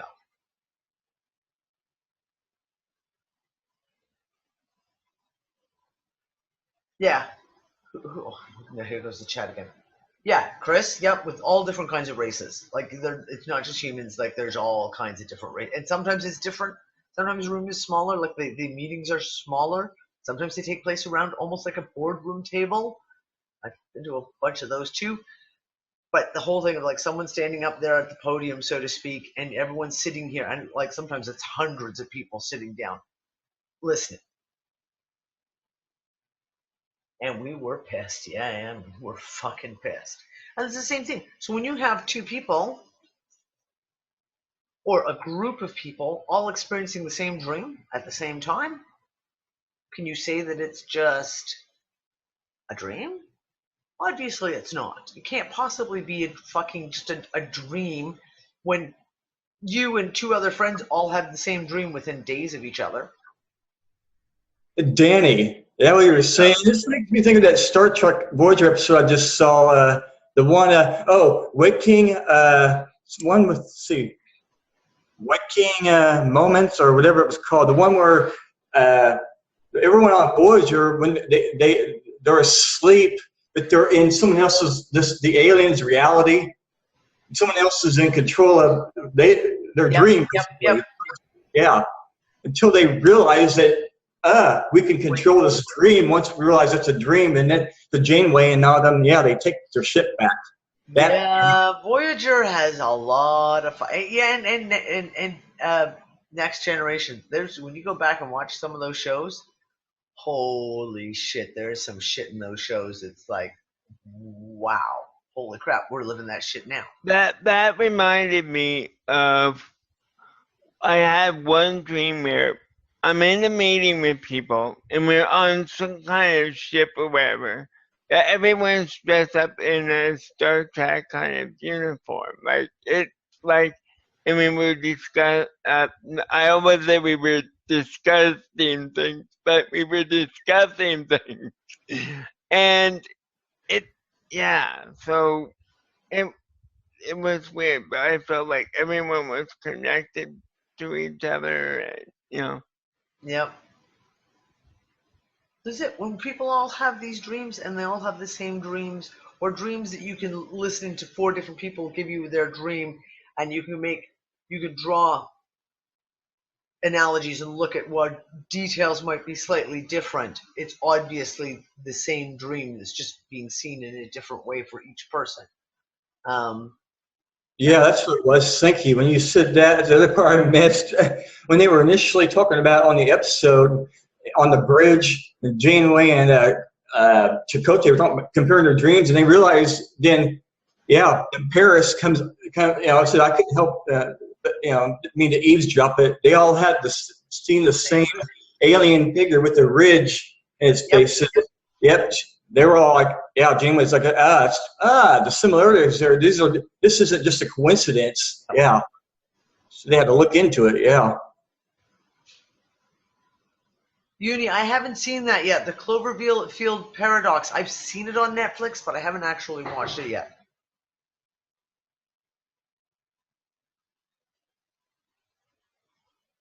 Well, okay, so Tracy, there you go. So Tracy just said it would be so cool if we could have a lucid dream collectively. We could seriously figure out some shit. So this was an idea I had. We talked about this, oh God, a few weeks ago now, of putting together a group in the UnFuckers Unite site and setting some ideas, I don't want to say intent. That intent is not really the word I want to use, but basically kind of along those lines of looking to see if we can lucid dream, if we can and bring everyone together, focusing on one thing and see what we can play out with it. Yeah, and as I say, we get into a conversation and see how we want to do it. Now, I've taken part in doing exercises like this quite a lot in 2013. There was a group of us, and we would do things like Skype calls. And we would go in and take a look, and we'd start talking. And basically, as you'd see shit, you'd start talking through the shit that you would see. And everyone else would kind of join in. And if they see what, kind of like remote viewing, but I don't even want to say remote viewing, more like not remote viewing something else, but actually kind of putting ourselves to that place to be. And not even a mass meditation, because you know me, I'm not into the whole meditation thing. I guess intention is the best word I can use to come up with it. Working through an idea, coming up with something, and putting it out there, and we can describe it. And hell, I mean, maybe someone could paint it if that's how they feel they can work on it, or fucking, I don't know, Deb can knit it into something. I don't know. And we could, you know what I'm saying? Like, however each person best visualizes, or however they want to put it forward. But I like the idea of trying to do like almost like a group manifestation. I just want to see what we could do. I just want to see, because I think we are kind of like what Penny was saying, like we are kind of like this power node that we should be able to get a group together and be able to see what we can do. And just, it's not even about, how do I say this? It's not even about a physical manifestation, because someone just mentioned about the whole thing about bringing rain to California, and I remember that. Not necessarily something that's a physical manifestation, like we want to try to calm down the volcano in Hawaii. Something a little more. I was going to say real quick, like an energetic thing. I was thinking a while back. I mean, something. Whether it's, I know what you mean. I sort of know where you're going. It's something just the dent. Meetup. There you go. Gypsy just said it. A group meetup. A group meetup. Like go out and like all meet up and just see where we're going to meet, and then just see what we experience. Just playing around with this concept and see where it takes us. But I want to create a group in the UnFuckers Unite site.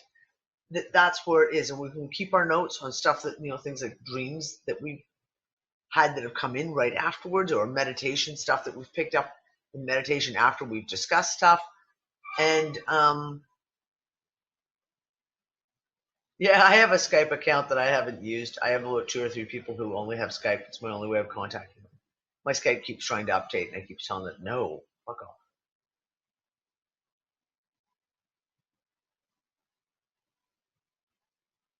Yeah. Gypsy, great. Describe a place and have everyone using their imagination and skills to meet up and dream time. Yeah, why not? Why not? Pick a place, and hell, if we want, we could even, like I say, maybe pick a few images go into the Google Images and see if we can't pull together a group of images that everyone can kind of say, okay, here's like 5 or 6 kind of images. This is the place, how it makes us feel, etc., where it would be there.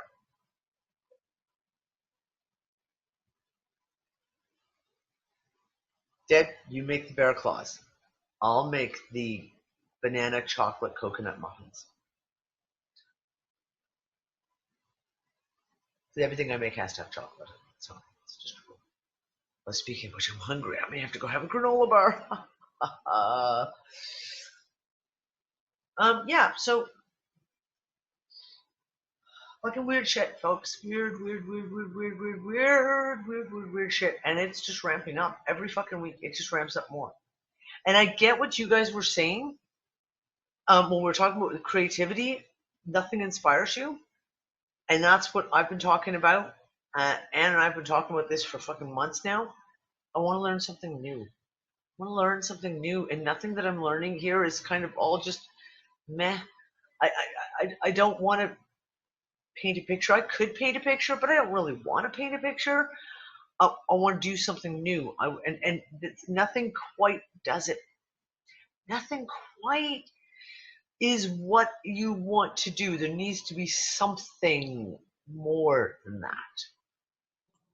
that. Danny, what you're just saying, this makes us think of something that we talked about on OPRT, like way back. Bradley Loves, and you guys were talking about. This is something that stuck in my brain.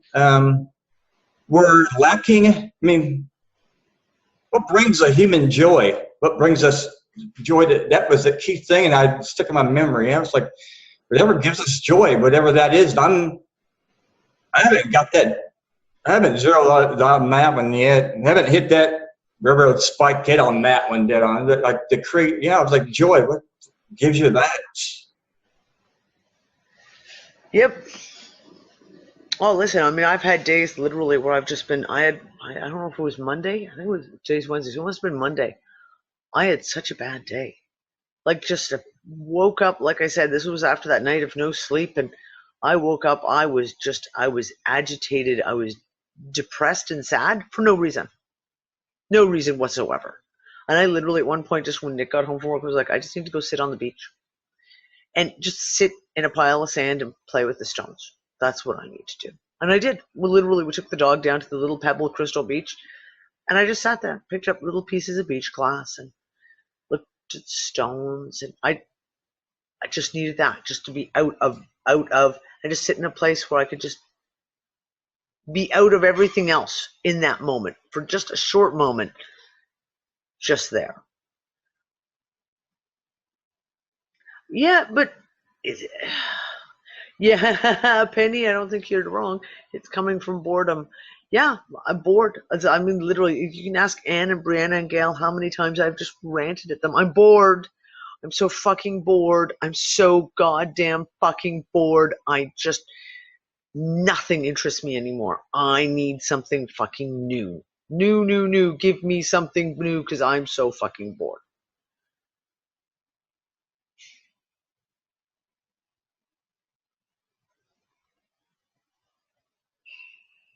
Everyone's make some organize. You know what, Chris? I have all the stuff to make the plasterite shit. I couldn't even get myself to do that. I have a whole necklace designed in my head that I want to do with beach glass. I couldn't even get myself to do that.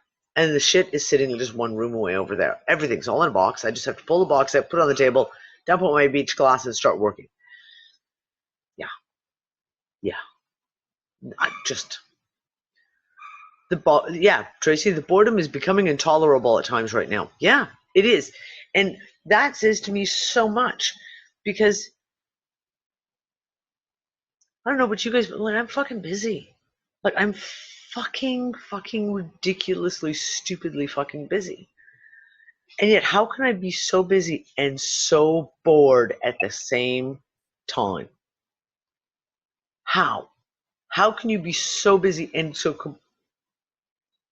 completely bored? I'm sure there's a simple answer to that when not in our faces and we're not getting it. So I know what you mean. You can be busy doing something. You might not even mind what you're doing, obviously. It's like, okay, this is okay. But at the same time, there's a spot in your consciousness that's like, or your awareness, it's like but I'm not getting any, I feel like it's not fulfilling it. It's not fulfilling it. Anyway, and even if it is fulfilling, what I find is this. It's like, so for example, you do the baking like I did yesterday. Oh. And everyone has a granola bar. Oh, mommy, these are the best granola bars you've ever made. And I had a piece of the banana cake this morning. I was like, oh, fuck, that turned out really good. That's really yummy. It's fulfilling on a level. Like, you're like, yeah, I didn't burn anything today. I didn't forget to add an ingredient because I'm so fucking distracted. Everything turned out great. It is fulfilling on a level. And you have the happy moments that come along with it, but not on a level that it feels superficial. It feels superficial. That's the only word I can say. It just feels superficial. I don't know. Like I say, shit is just fucking weird. That's all I have to say. And Tracy, you asked a question earlier on about, what does it all mean? Where is it all going? God knows, I wish I had an answer to that. No answers. I only ask questions on this show. I only ask questions. I don't actually have any answers ever. I wish I knew. I wish I knew. Ann and I were bitching the other day going, could we just have a reason? Just someone tell us the game plan so we can understand the reason why we have to put up with all this shit. Okay, Ben, we'll see you later. One of these days I'm going to learn how to say goodbye in Moldy, like Ben does, but I can't say it. Yeah.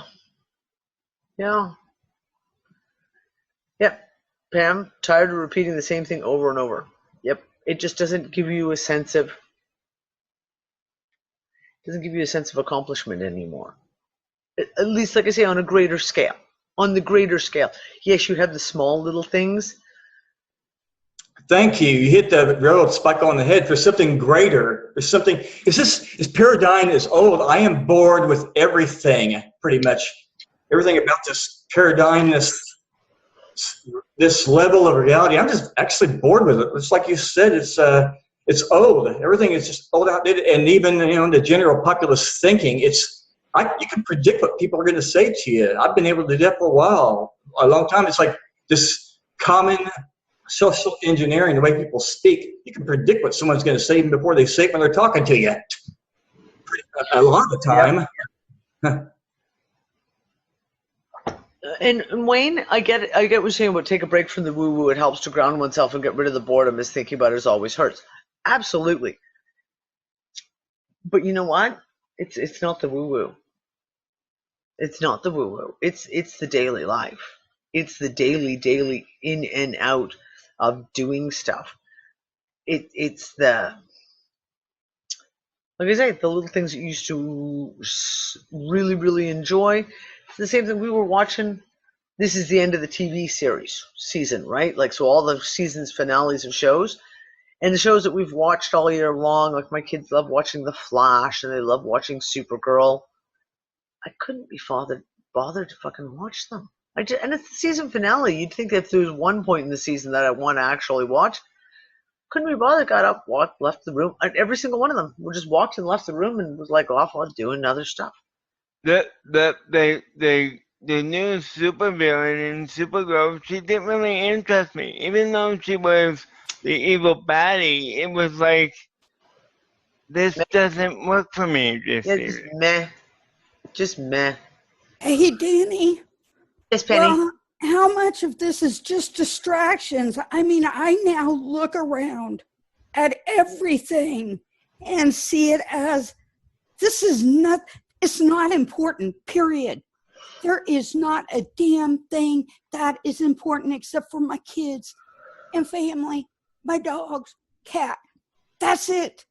Everything else is like, what the fuck? Why?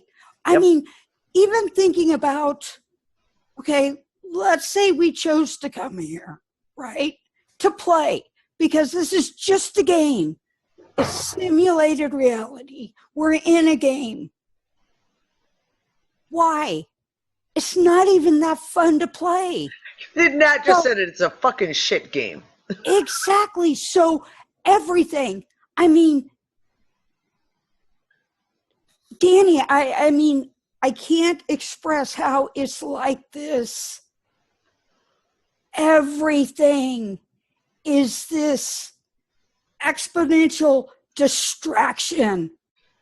Work. Why are you working to make somebody else rich? Why? Why? Why are you working? Poor.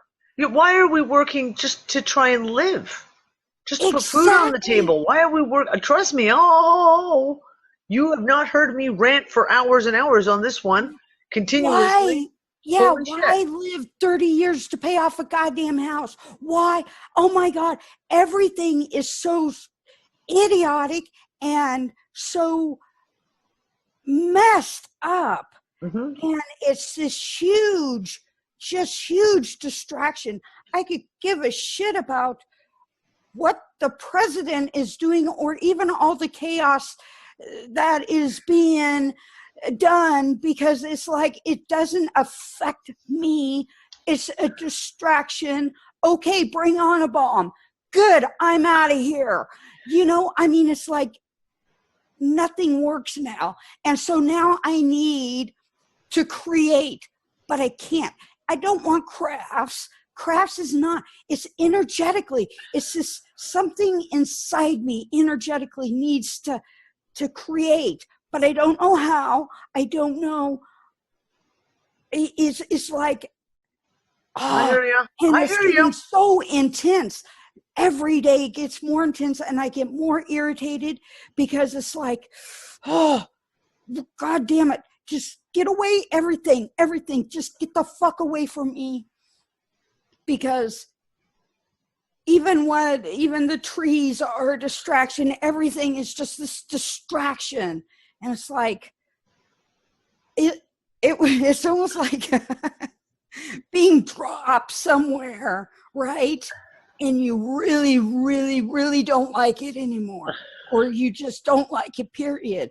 And it's like, how the fuck do I get out? I have an analogy for you. And you've just built the analogy in my head.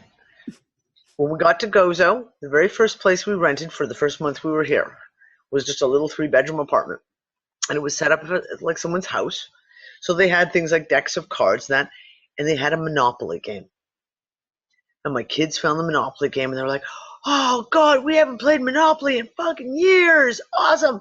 And we cleared like the coffee table out of the way, and there's like a little carpet on the floor, and we all sat down, me and the kids, and we dealt out we started playing Monopoly. And for the first hour, it was a lot of fun. We laughed. We had made up jokes. Every time someone went to jail, we made up their offense, like what was it they'd done to end up in jail. It was funny. It was really entertaining. And it was awesome. And then you get into the second hour, and it was still fun. We're still having a good time. And then it was like, okay, well, now it's dinner time.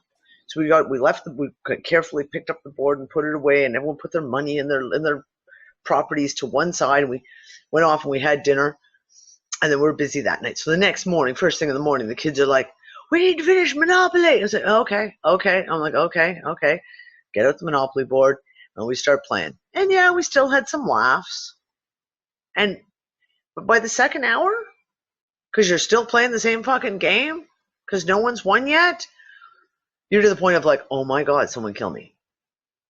Just kill me now. Yes, and exactly. Everyone in the family was completely bored. But now that you've got you're invested in the game, because you've now been playing the game for 2 fucking days. So now it's like, we have to finish this game. And like, Quinlan and Logan were like, the game, we have to finish the game. We have to play it to the very end. And I'm like, I would rather stab my eyes out with a knitting needle right now than keep playing this game. I'm so bored. Yes, exactly. Kale wandered off. Kale was just like, yeah, I'm done. And he just fucking wandered off, and he was like, oh, well, Kale, you can't quit. He was like, yeah, I quit. I'm not playing this game anymore.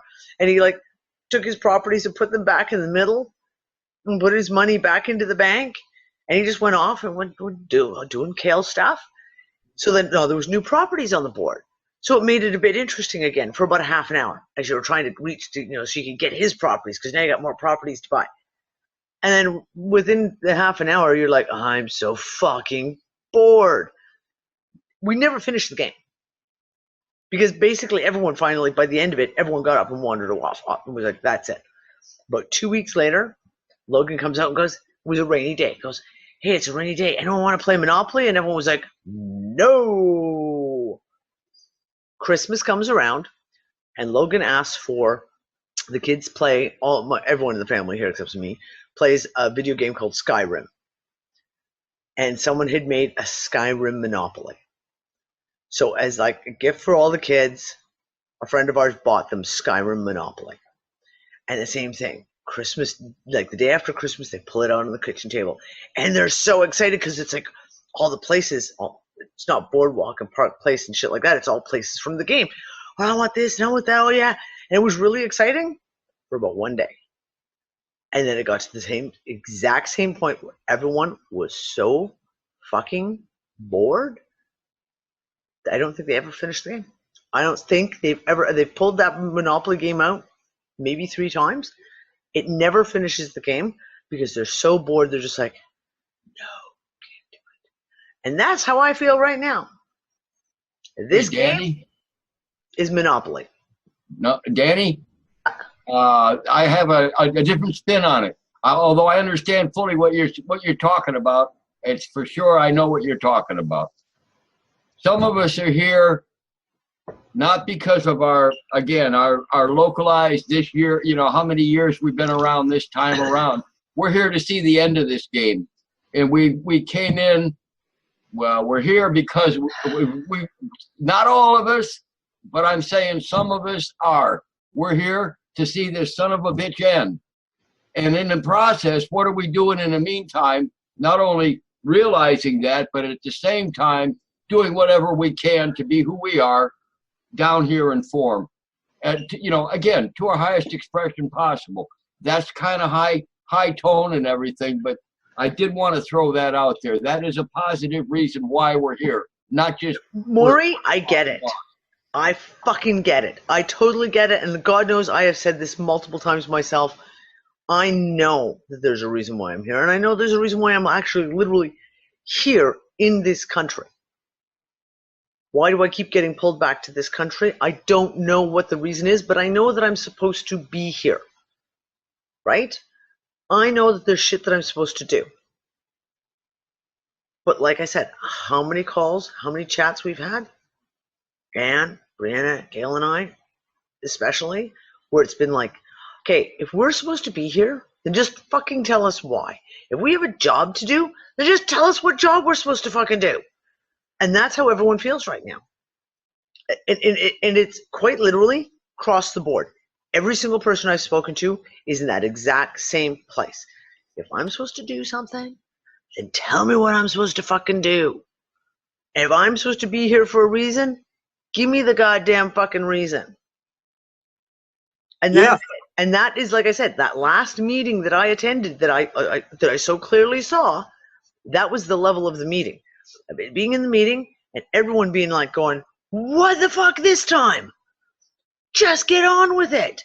Seriously, what's your fucking problem? And being so mad and just frustrated that basically when you left the meeting, you like stormed out of the meeting. Like, fucking goddamn it again. Yeah, what you're just saying there, it makes you feel like you got tricked in a way. Like we talked about before. It's like, if there's a reason, it's like, don't fuck with me. It's like, it's like you want to kill them and then bring them back to life saying, now you know not to fuck with us. Give us. It's like the Q thing. We're not going to get a straight answer out of this guy. It's just, Yep. I want to know, though. It's like, fuck him. Drop the shit already. Yeah. I have joked for fucking years that if my true me is anything like my Mimi, haha. If my true me is anything like this me, then my true me knows that I don't take this kind of shit very well. In which case, why would I have put myself in this situation that I'd have to go deal with this fucking shit? Because right now, literally, I'm ready to kick, punch, hack my way out of this fucking bullshit. And I just don't care. And I was joking a little while ago. I had a visualization. I was doing that in between space and meditation where I got taken out or somewhere, and I met all these others. And I fucking was reaming them the fuck out. And my other self, myself, my true self, whatever you want to call her, walked up in front of me, and I hauled off and punched her in the mouth as hard as I could. And that's how I feel about it. That's literally how I feel about it at this point. Yeah, you have to identify with that true self a little bit more and know that's who you really are. No, Literally. darling. No, I don't. See, darling, Well, you can have that. Yeah, you go right ahead. Okay. I see my true self. After all this shit that we've been through, I'm going to punch her in the mouth. Not even a question.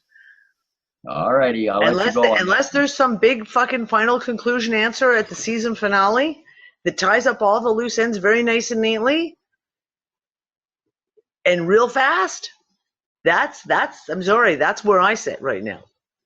I don't want to play this game anymore. And I don't see the reason why I should have to keep playing this game. And I think a good portion of the people here feel fucking the same way. I'm on two different levels here. On one level, yeah, I want to be out of here. But on the other level, I'm very interested in what's going on.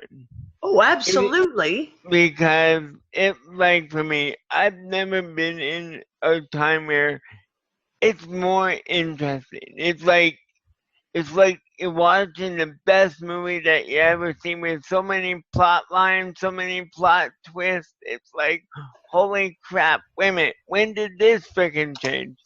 When did Colorado move down and not be next to Canada? Oh yeah, that's a new thing, by the way. Colorado, it freaking moved. Oh, I don't know the American map hardly at all, especially not the West Coast side of it, so I couldn't even begin to respond. Listen, I find it interesting. This is the whole thing. And up until just recently, it was interesting. And I was really, you are continuously working within it, and you're like, okay, we're going to do this, we're going to do that, and you hypothesize, et cetera. But no, at this point in time, especially in the last 2 months, I'm done. And the overall feeling I get, considering, like I said, the visuals that have come in, is that my true self is fucking done too. Like I said, that meeting, when we left that meeting, we were not fucking happy. And we did not agree with whoever was making the final calls of whatever it was that was supposed to happen. We were not happy about it. Is this the very last stages of pregnancy? Yeah, I'm not very good at the last couple of weeks of pregnancy either, so that should tell you something.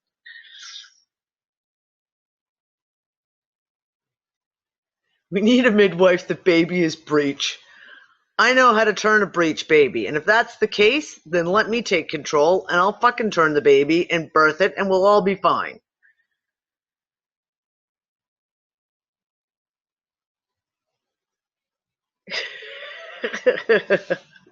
Gypsy, well, I ain't nesting. Yeah, no, my house is such a pigsty at the moment, I'm certainly not nesting.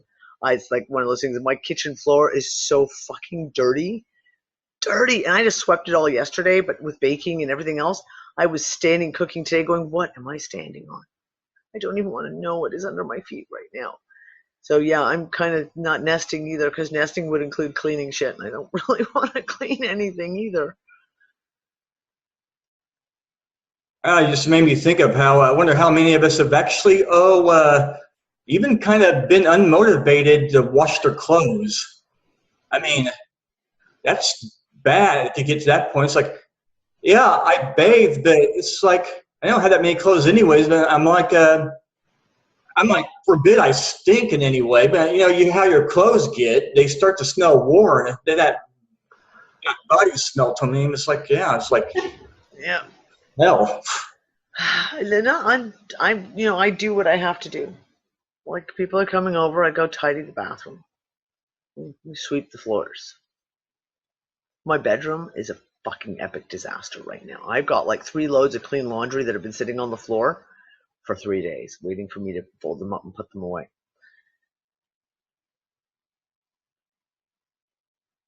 Yeah, exactly. Doing just what you absolutely have to do. Exactly. So it's like my son and his girlfriend were coming over, so I, tidied the kitchen, cleaned the bathroom, swept the hallway.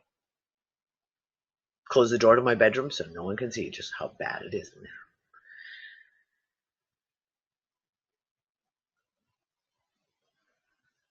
there. Yeah. Yep. So, oh, sorry, guys. Oh, look it's 12 o'clock and I'm about to turn into a pumpkin. Yeah. Sorry for ranting on my frustration there, guys. I'm sorry. I'm not really good at the love and light shit, so you shouldn't surprise anyone about that. Yeah, my motto, dust happens. Danny, you're dust the queen happens of here rant. a fuck of a lot. What was that, Earl? You're the queen of rant. I am the queen of rants. I do rant a lot. At least you don't have to live with me, dude. Trust me. Oh, I'm Feel so sorry glad for my about kids that. because I rant at them too. I rant at my Anyway, kids. I'm gonna go and I will see you guys on Sunday. So We'll yep. see you on Sunday, dude. See you later. Ciao, Earl. Yep. Yep. The queen of the rant. Yeah, the frustrated rant. I can't help it. I just can't help it. Just give me something new to do. Something new, something interesting, something. Yeah, even researching right now has become really boring to me. And I've been researching tons. I mean, I've actually spent a massive amount of time doing a lot of research on a lot of different subjects. But it's more out of necessity. That makes sense? Like I do the research out of necessity because it's stuff that I have to look into and And some of it is a distraction. Yeah, Penny, like you said, there's someone pulls up an article. Oh, okay, that's interesting. Hell, oh, fuck, let's go read on this. But it's not interesting. Not satisfying. Sorry, there you go. You learn a new thing, and you might get a couple of interesting little things. Oh, wow, this is really cool. But then it's gone. Like it was basically interesting and entertaining for the 30 seconds it took you to actually tell someone else how interesting and entertaining it was. And as soon as the words are done, it's fucking not interesting or entertaining anymore. Oh, Tracy, you have no idea how many half-read articles I have open on my screen right now. Because I start researching and then I lose interest. And I leave it open because I think I'll just get back to that in a few minutes. I have 3 videos open right now that I haven't been able to get back to finish watching. And I keep saying I will. The truth of the matter is I won't. I really won't. I'll get really frustrated tomorrow. My computer will slow down and be like, oh, it's been like a week since I've rebooted my computer and turned anything off. Perhaps I'll do that. And I'll close all the windows down and start with a blank slate for the next day. Yeah, no, there's very, very little. There's very little that's interesting me at all. We're all suffering from ADD. Yeah, ADD, ADHD, odd. That's right. I'm suffering from odd and ADD. ODD and ADD. I'm fucked. That's a good thing. I got some more good news for you, Danny. What's that? Because I've known you for a while now, and when I first encountered you, and for the longest time, you were taking all this shit super duper serious, and you were all, oh my God, oh my God, oh my God, about so many different things. Now you've moved from that position. All them things are still there in an updated version, and now you don't hardly give a shit anymore. I don't give a rat's ass anymore. Now, you can, I didn't say, well, I did say don't give a shit. Maybe not quite that strong, but even the point that you were talking about now, and others in here as well, we're losing interest. And that's a sign that if you sit back and look at it and say, what causes a person to lose interest? Well, it doesn't mean anything anymore to you. That's movement. Now, Yep. Is that movement down or up? Therein lies the big question. Well, that one you're going to have to answer for yourself. Deb just made really, really funny because Deb just said about watching a video about what happened when a woman put cooking oil on the bird feeder pole and the squirrels were trying to climb up and just kept sliding down. And she says, I've gone into child humor. Listen, we had a day today, so I've got a house full of teenagers. I basically had to come to the final realization that our house is the hangout house. And so I had a house full of teenagers today. And then plus my son and his girlfriend who are not teenagers. But, and the kids are passing around the tablet and they're looking at memes. And they were, and every so often they'd crack up laughing and they would throw it to me and they'd show it to me. And I was pissing my pants laughing at some of these because they were stupid though. Like really stupid videos, like really silly, like you say, childlike humor videos. And I was like, yeah, I'll fucking laugh at that. Awesome. I'll laugh at that. Fuck it.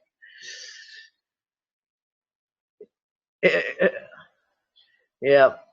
And I mean, this is it, Maury. Listen, I still look at the news and I still look at stuff, and I get, I'll get involved in conversations online with people. Will go off and make statements about stuff, and I'll be like, oh, I'll take part in the conversation. But for the most part, it's not worth my time. It's not worth my energy. And that's the big thing. You get to a point where someone will. Like I said, I'm in a couple of groups where they'll go by on my wall on Facebook, and someone will either ask a question, and I'll get like 2 or 3 sentences into responding, and then just go, fuck it, just delete it. Can't be. Well, for what it's worth, Danny, I find myself in the same position, maybe not identical, but close enough. And I'll bet you, if you actually, just individually, those still in the room, 33, strange number.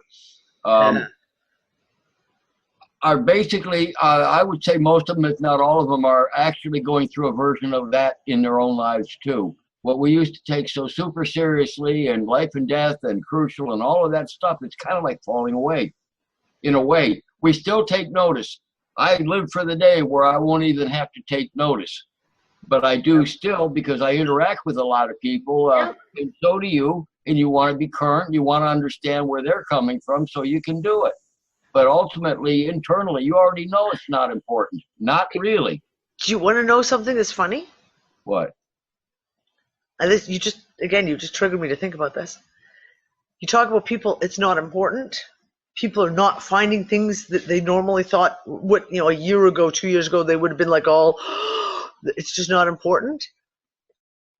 In the last week, now you have to understand, in Malta, not so much in Gozo as much, but in Malta especially, there is a real, the women like to be really done. Like the women don't go out of the house unless they're fucking done.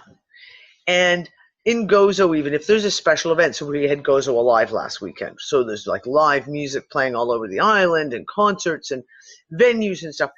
And anything that's an event like that, the Gozotan women, they get dressed. And I don't mean like put on your good jeans. I mean like fucking dressed. The hair is coiffed.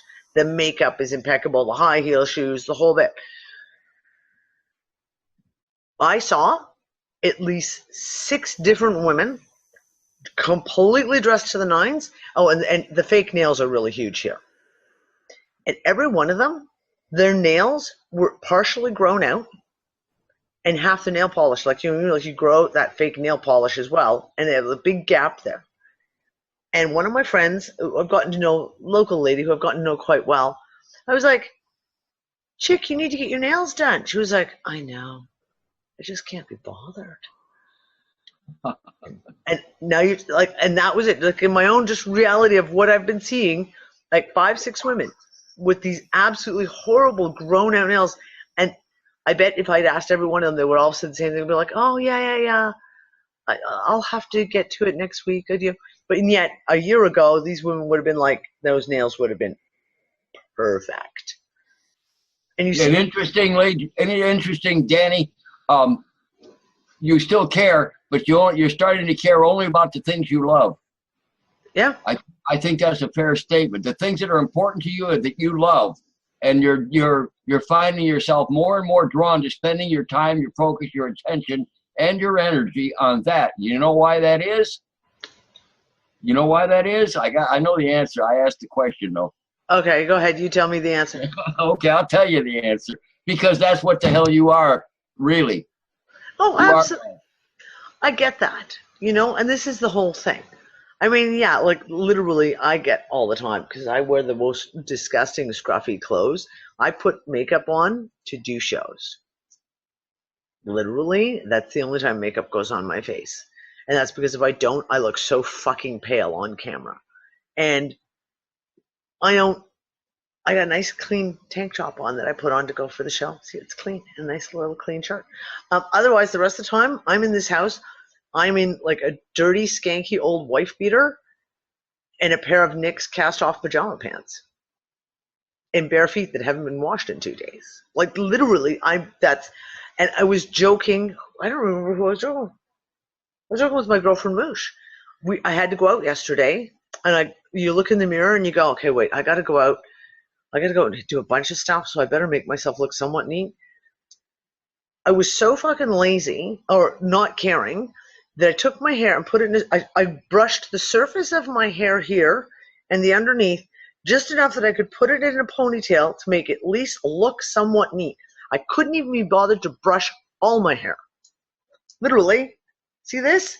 Same thing. I still haven't brushed my ponytail. All I did was smooth it up and make it look neat. Still haven't bothered. Chris, don't even talk to me about the shaving thing, okay? Don't even talk to me about the shaving thing. And again, but that's another one. All my friends were all doing the same thing. I was like, the only problem with summer is I got to start shaving again. No one wants to. Yeah. Tracy, I took my hair down after a week and it stood up by itself. Then my hair does that regularly. Regularly. I'm looking at you now on speaker view. So yeah, it's funny how much more detail you can see on someone's speaker view. But it's like well, it's not HD. You call it 5.1, but imagine that. Yeah. And Deb, yeah, mine's getting pretty much that bad too. And I just like, I look supposed to go to the beach. Oh, really? Do you want to go to the beach? Okay, I'll just wear a long skirt.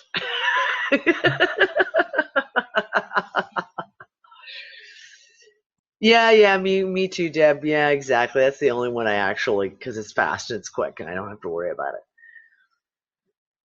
I think I'll just braid my leg hair and start a new trend. I've been threatening that all winter long. It's like, hey, if I could just start a trend where women braided their leg hair and, you wouldn't have to shave anymore. Fuck it. Fuck it! I don't even like shaving anymore. It's like I don't even like having to shave. You only have this little piece to shave. That's it. This down here, it's like I'm like I don't even let's face it. If you just have that in your jeans, I mean, what can you do? It's like except let yourself go. It's like I can't do that. It's like we want to look presentable to ourselves at least. But it's like you said, it's like if you're just home or you're with some people, you're just don't care about this small shit or the stuff that culture thinks is it's important, which it's not.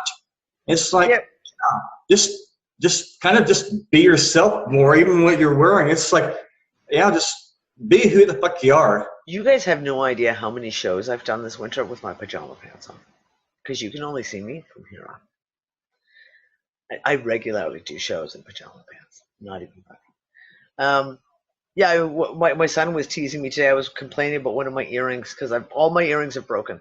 I've either lost all my earrings or broken them, and I'm down to like basically 2 pairs of earrings left to wear. And his girlfriend said something, well, don't you take them out to sleep? I said, these ones are okay. I like them. They're pretty, but they're uncomfortable for sleeping. She was like, well, don't you take them out to sleep? I was like, you see this jewelry I'm wearing? The only reason I have jewelry on is because I don't take it off. It stays on all the time. It never ever comes off. And it's not that I get up and like, I'm going to do a show. I'll put a nice necklace on and I'll put on, some, no, it just doesn't ever come off.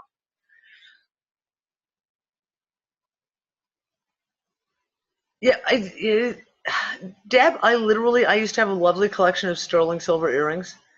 And literally in the last year, I've one of my favorite garnet earrings, one of the garnets fell out. So I've had to put those away. And my favorite hoop earrings I can't wear because they irritate the back of my ear, where one's got a rough piece and I've taken a file to it. And I just can't be bothered. I keep saying, I just need to go buy myself just another pair of hoops to match all my other hoops, and I'll just put all hoops in and go right back to just wearing the hoops. Yeah, perma jewelry, exactly. Why bother taking it off? Just leave it on, keep it there. My bracelets, same bracelets have been on my arm for fucking, I don't know how many years. Just for that one. My fluorite bracelet, which I love.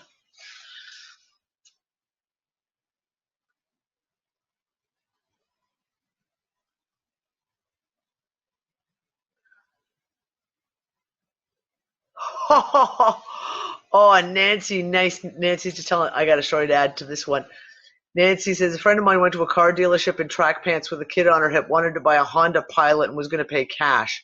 The salesperson literally looked her up or down and said, dear, I don't think you can afford that. Trying to think of his name now. Fuck. Oh my God, his name's Ronnie Hawkins. You guys all know who Ronnie Hawkins is? A very, very famous singer, and the Canadians will know who Ronnie Hawkins is especially. In the 60s, 70s, he was really, really famous singer. But he was a rough-looking guy, like, you know, really rough-looking, big bushy beard always, etc. My dad used to know him way back in the 60s. And after he had like his second album that had gone gold, he walked into a car dealership in Toronto that sold Rolls Royces. And he decided he was going to buy a Rolls Royce. And he walked in his Ronnie Hawkins gear, with, you know, raggedy looking jeans, leather jacket, the whole bit. Not only would they not serve him, they wouldn't even let him go sit in the car. And he said, look, guy, I just want to buy one. I got the cash, just, right? Like, I want to take one for a test drive. And they literally wouldn't let him. So he left the dealership, went home, got dressed in a suit and called his lawyer and walked back into the dealership looking in his really nice, really expensive suit. And they were all over him. And he was like, right, I just want to tell you guys, you just lost a sale because I'm going across the road to the Cadillac dealership. I'm going to buy one of them instead. And same type of story. I fucking love it. One thing I learned, I used to be the counter manager for Estee Lauder Cosmetics at Holt Renfrew, which is Canada's version of Harrods or Saks Fifth Avenue for you Americans. And the one thing I learned really, really quick was never, ever judge a book by its cover, because my best clients used to come in, they'd be coming through from the gym, they'd be in track pants, hair in a ponytail, and drop $2,000 cash in cosmetics as they ran through to the parking lot.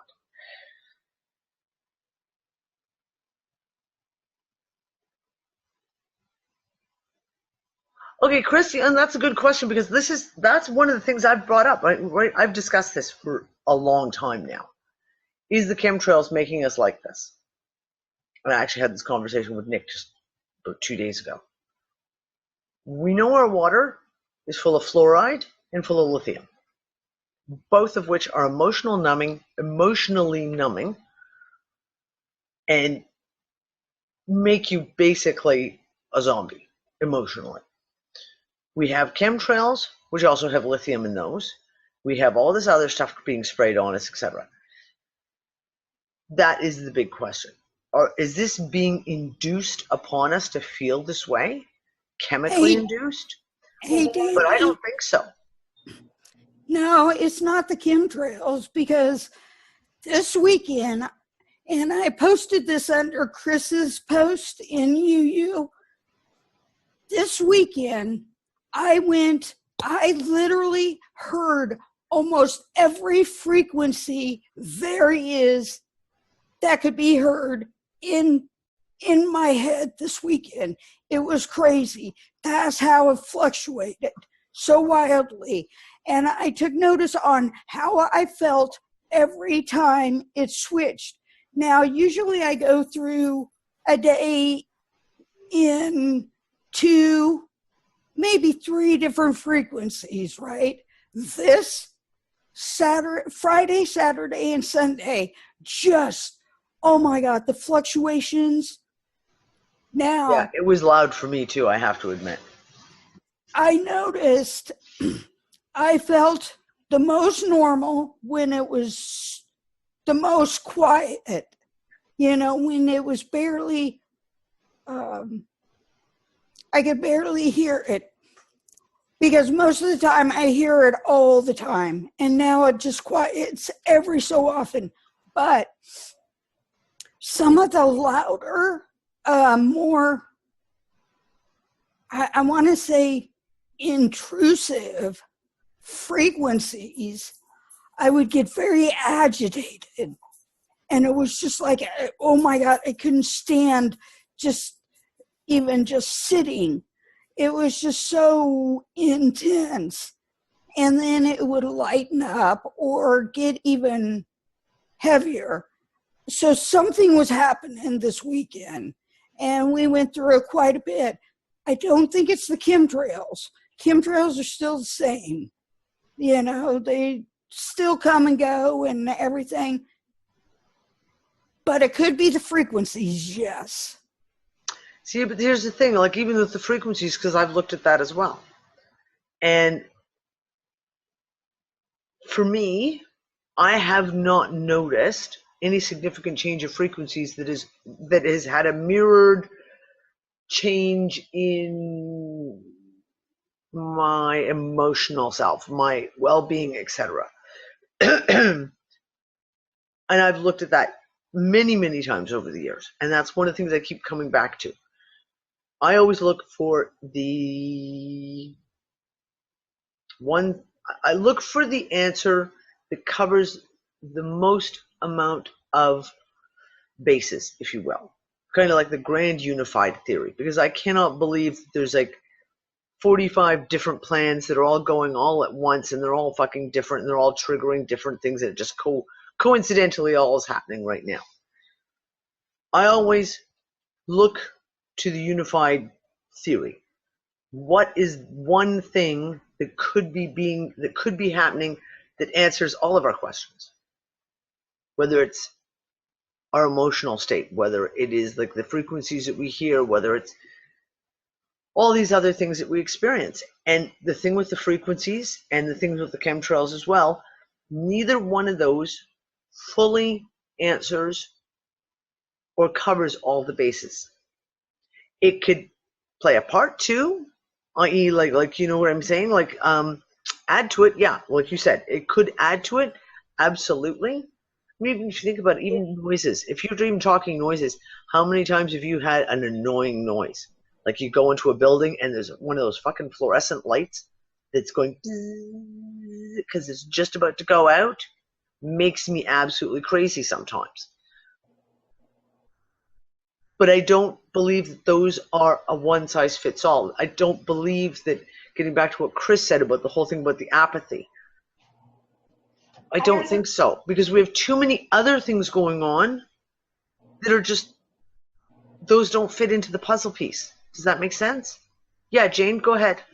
Yeah, I was just thinking, have you heard that they officially announced that they are aware that Planet X is in, not only is Planet X out there, it's in our universe. Okay, I saw a video was sent to me, I think this morning. Okay, yeah. It was this morning. So, but anyway, I'm just thinking maybe that has something to do with some of the things that we're all experiencing. Absolutely. I tossed that out on the floor, like we talked about that, what was that, 2 weeks ago, and I said, look, we have to look at this, look at Planet X, look at like the whole simulated sun thing. Is this part of it? Right. But again, does that could totally, Planet X, geomagnetic shifting on the planet, earthquakes, volcanoes, even the geomagnetics that we are dealing with within our own, the magnetic fields within our own body. Yes, absolutely. But does it actually answer all the questions? And it doesn't, because there's too many things. I don't believe that Planet X is affecting our dream time. No. Okay? So and to me, that's a really big piece of it.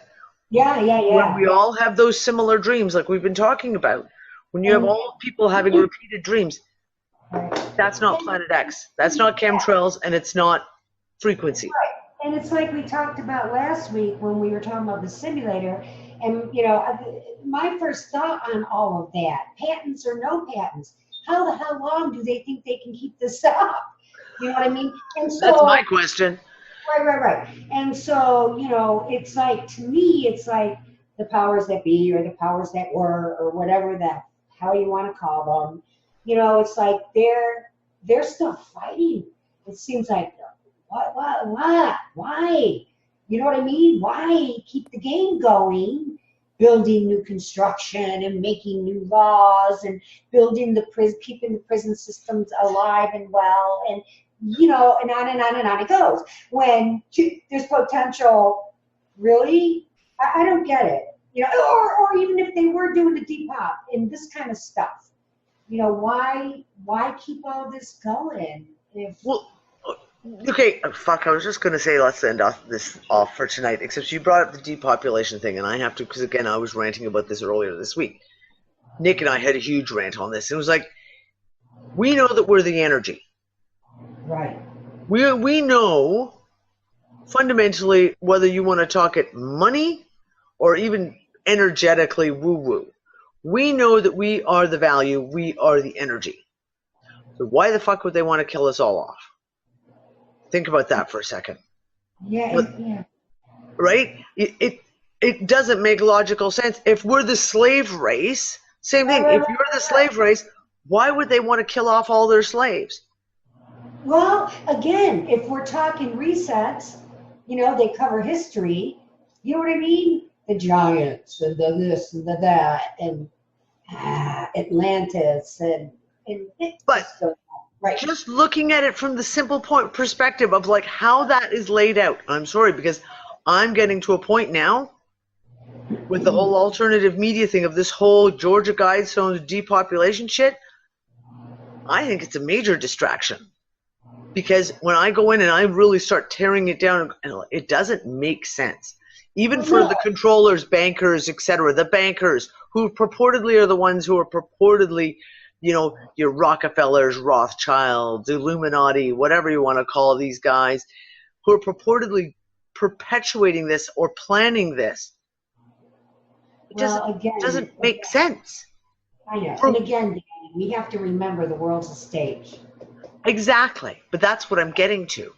Yeah. If you look at this whole thing of the world as a stage, then this whole thing over here is obviously just a distraction. Absolutely. It doesn't make any fucking sense. Every bit of it. And I mean, I've gotten to the point lately of going, okay, if they're doing depopulation, then I might be that they're actually like weeding out all the stupid people.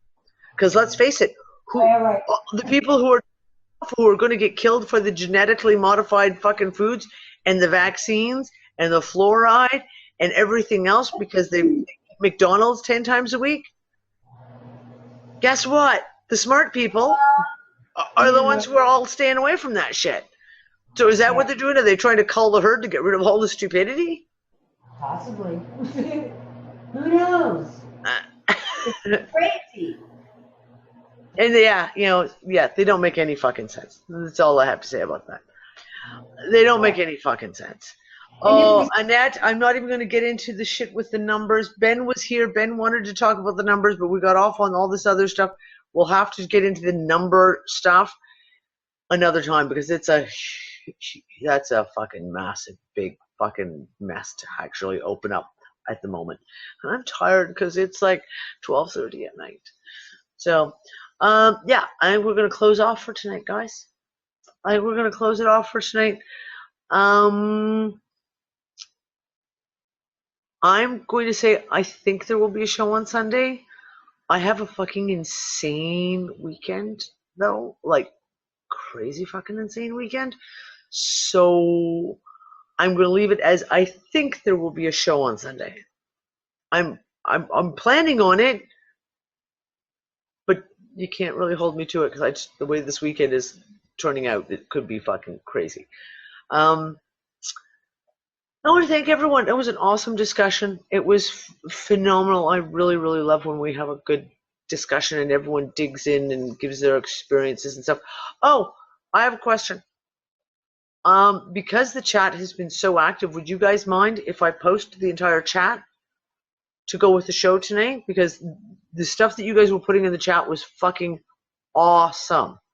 If anyone does not, or if anyone does mind, just send me a private message on Facebook and let me know. And if worst comes to worst, if there's something that you want to be removed, I can always go through it and remove something if someone doesn't want a piece in there. Okay. I will have the video up tomorrow morning.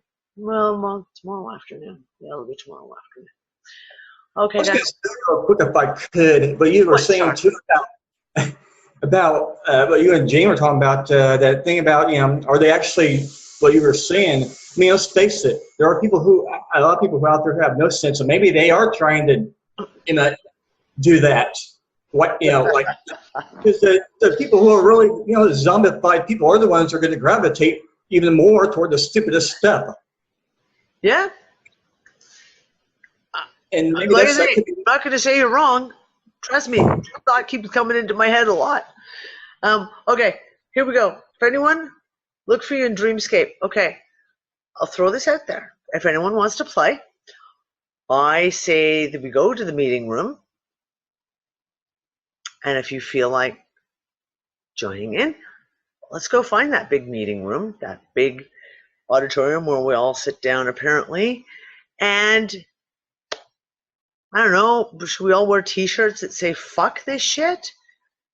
And just, like raise our hands and be like, look, dude, we're done. We quit. We're done with this. Heather, you had a dream with me in it recently. Oh, man.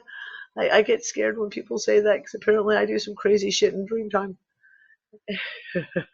So, like, think of it. It's a big meeting room. It's the auditorium. If you've been there before, you'll all know what I'm talking about.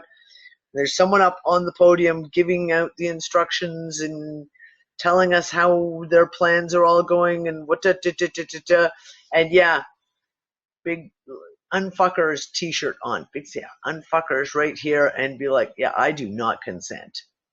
There we go.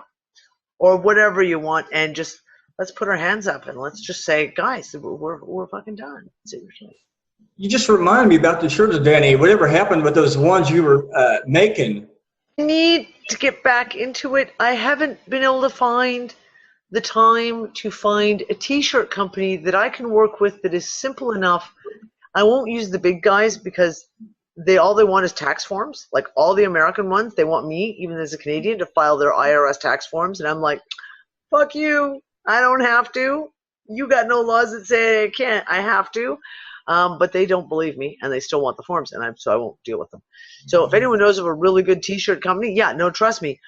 I seriously want to get back into the t-shirts again. I probably have about 15 or 20 of them designed because when things come up, I put them in a design box that I've got for t-shirts. So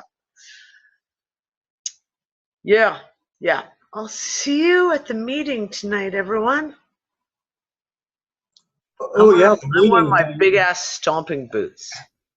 The meeting thing is mentioned.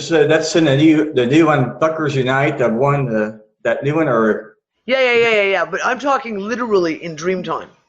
We're gonna meet up in dream time. But yeah, tomorrow I'll set up the group. I will set up a group in UnFuckers Unite tomorrow, and I don't know what we'll come. We'll come up with a funky name for that, and that group will be just for discussing all this stuff. Okay, guys, I love you, and I will talk to you later.